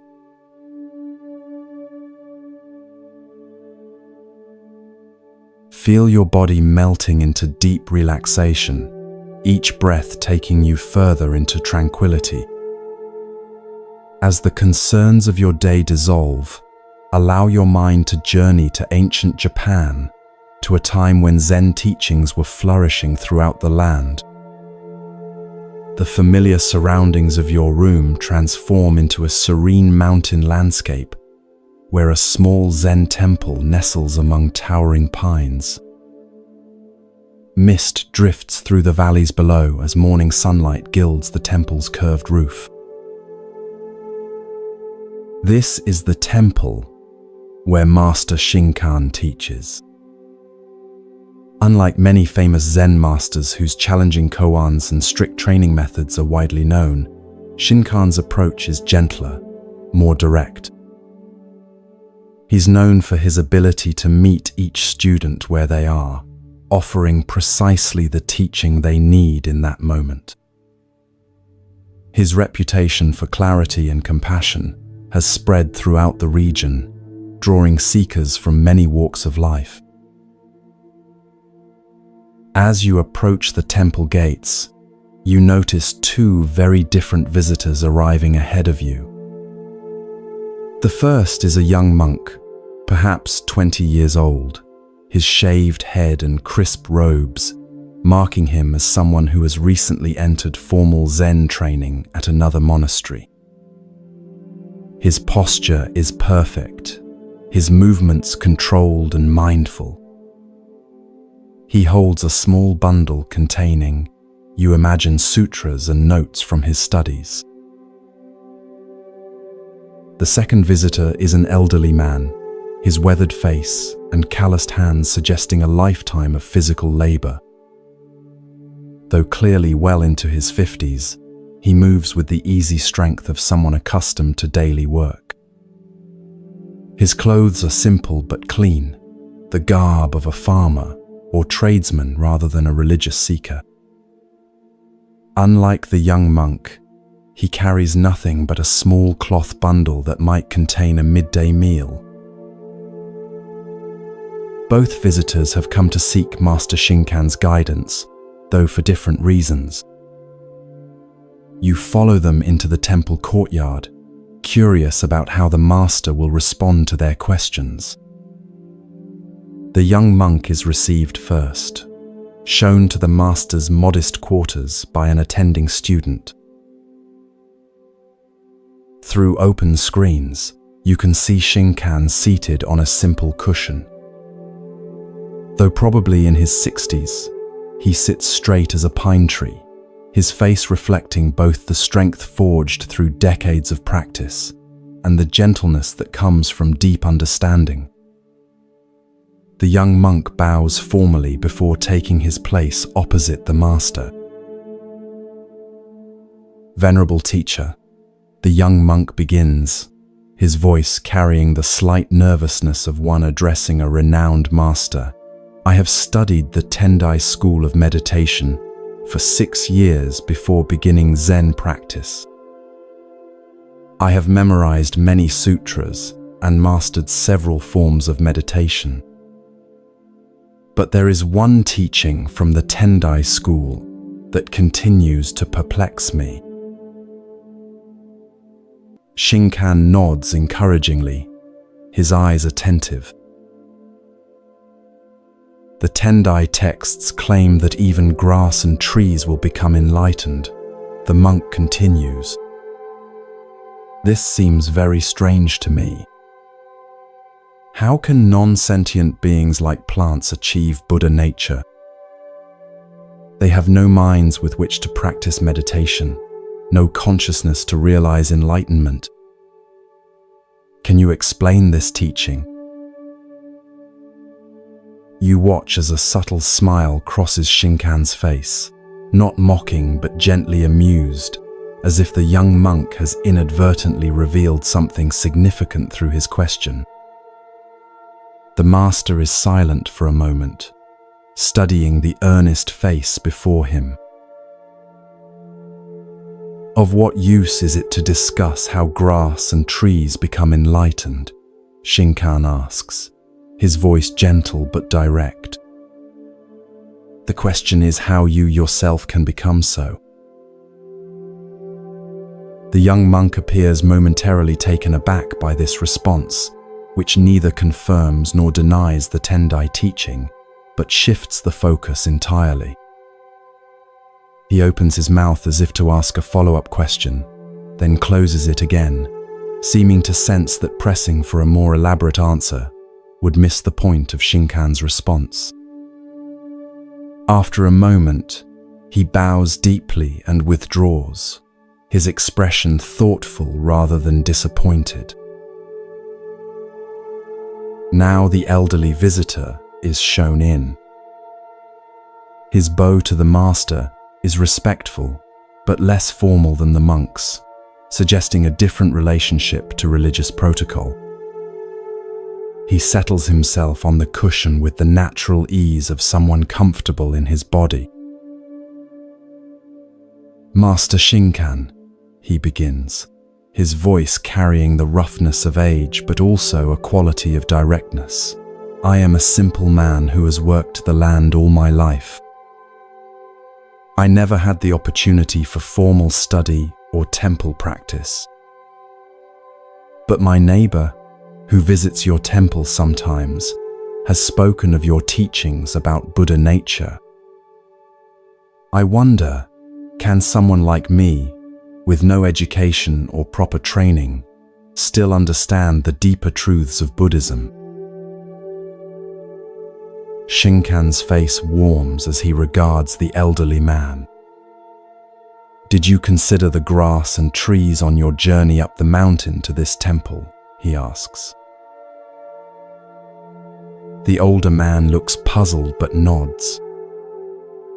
"Yes, of course. The pines along the path are particularly beautiful this season." "And did they bow to you as you passed? Did they demand to see your credentials or test your knowledge of the sutras before sharing their beauty with you?" A slow smile spreads across the elderly man's face as he grasps the meaning behind Shinkan's questions. "No," he replies. "They simply were as they are." "Just so," says Shinkan, nodding.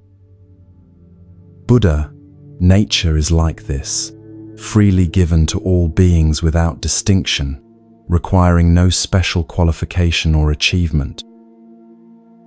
The trees and grass never worry about becoming enlightened. They simply express their nature fully. Perhaps they have something to teach us about the direct path." The elderly man's eyes shine with understanding. What might have taken years of philosophical study to grasp intellectually, he has understood immediately through Shinkan's simple metaphor connected to his own experience. As the older man leaves, you notice the young monk waiting in the courtyard, still contemplating Shinkan's response to his question. Seeing the elderly visitor's peaceful expression, the monk approaches him. "Pardon me," the young monk says, "but I couldn't help noticing your meeting with Master Shinkan. May I ask what teaching he shared with you?" The elderly man smiles. "He helped me understand how grass and trees become enlightened," he replies simply, then continues on his way down the mountain path, leaving the young monk staring after him in astonishment. This elegant story illuminates several profound aspects of Zen wisdom and teaching. At its heart is the contrast between intellectual understanding and direct realization, a distinction that lies at the core of Zen practice. The young monk, with his years of formal study and memorization of sutras, approaches spiritual practice primarily through concepts and theories. His question about grass and trees becoming enlightened reflects this conceptual orientation. He's trying to fit a puzzling teaching into his intellectual framework.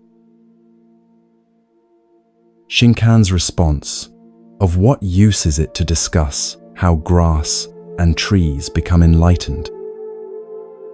The question is how you yourself can become so," gently redirects the monk from abstract speculation to the essential matter of personal awakening. This redirection is not a dismissal of the monk's question, but an invitation to move from third-person theorizing to first-person investigation. True Zen understanding doesn't come from accumulating concepts about enlightenment, but from directly realizing one's own Buddha nature. Notice how differently Shinkan approaches the elderly visitor, whose question comes not from academic interest, but from genuine concern about his own spiritual possibility. Rather than offering a philosophical explanation, Shinkan uses the immediate experience of trees and grass to point toward the universality and inherent nature of Buddha nature. The teaching is tailored perfectly to this student, connecting with his lifelong relationship to the natural world, rather than requiring familiarity with Buddhist texts or terminology. The fact that the elderly man immediately grasps what the young monk has been puzzling over highlights another Zen principle, that direct realization often comes more easily to those with fewer preconceptions and intellectual complications. The elderly man's lifetime of practical work and observation of nature has prepared him for direct seeing in a way that the monk's accumulation of concepts actually hinders. As the Zen saying goes, in the beginner's mind, there are many possibilities, but in the expert's mind, there are few. The title question itself, How Grass and Trees Become Enlightened, contains a misconception that Shinkan skillfully addresses without directly refuting. The question assumes that enlightenment is something to be achieved, a state to be entered through effort or practice. But from the Zen perspective, Buddha nature is not something acquired but recognized. It is the inherent nature of all beings, including plants. Grass and trees don't become enlightened. They already express their Buddha nature perfectly through simply being what they are, without self-consciousness or striving. This points to a fundamental teaching about our own practice, that awakening is not primarily about adding something new, but about recognizing what has been present all along. Like grass growing naturally toward the sun, our Buddha nature expresses itself most perfectly when we stop trying to achieve special states and simply allow our natural awareness to manifest without interference from excessive thinking and doing. The young monk's reaction to the elderly man's parting comment suggests the beginning of his own shift from intellectual understanding toward direct realization. His astonishment indicates that something has broken through his conceptual framework, perhaps the recognition that what he's been seeking through study and analysis might be more directly available than he thought. As you drift towards sleep, consider where in your own life you might be approaching important matters primarily through concepts, rather than direct experience. Perhaps you've read extensively about meditation without establishing a regular practice. Maybe you understand the principle of mindfulness intellectually, but rarely bring full awareness to ordinary moments. Or perhaps, like the young monk, you've been seeking complex explanations for something that is already perfectly expressed in the simple presence of trees and grass, in the natural awareness that is reading these words right now. Shinkan's gentle wisdom reminds us that the deepest truths are often the simplest, and that sometimes the most direct path to understanding is to stop trying to understand and simply be as naturally and completely as grass and trees, which never worry about becoming enlightened, yet perfectly express their Buddha nature in every moment. As your awareness merges with sleep, allow yourself to rest in this natural presence that requires no achievement, no special state, no complex philosophy, just the simple recognition of what has been here all along.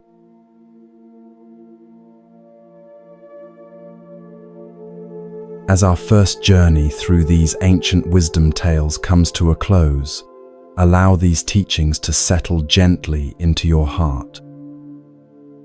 Like seeds planted in fertile soil, they'll continue to grow in your awareness long after these words fade. Remember Hakuin's profound equanimity, showing us how to meet life's challenges with the simple response, "Is that so?" Recall the patient Teki Sui, who found enlightenment in a single drop of water, teaching us that mindfulness in the smallest actions contains the greatest wisdom. Carry with you Basui's letter to his dying disciple, reminding us that our essential nature is never born and never dies. These stories aren't mere entertainment, but invitations to a deeper way of being.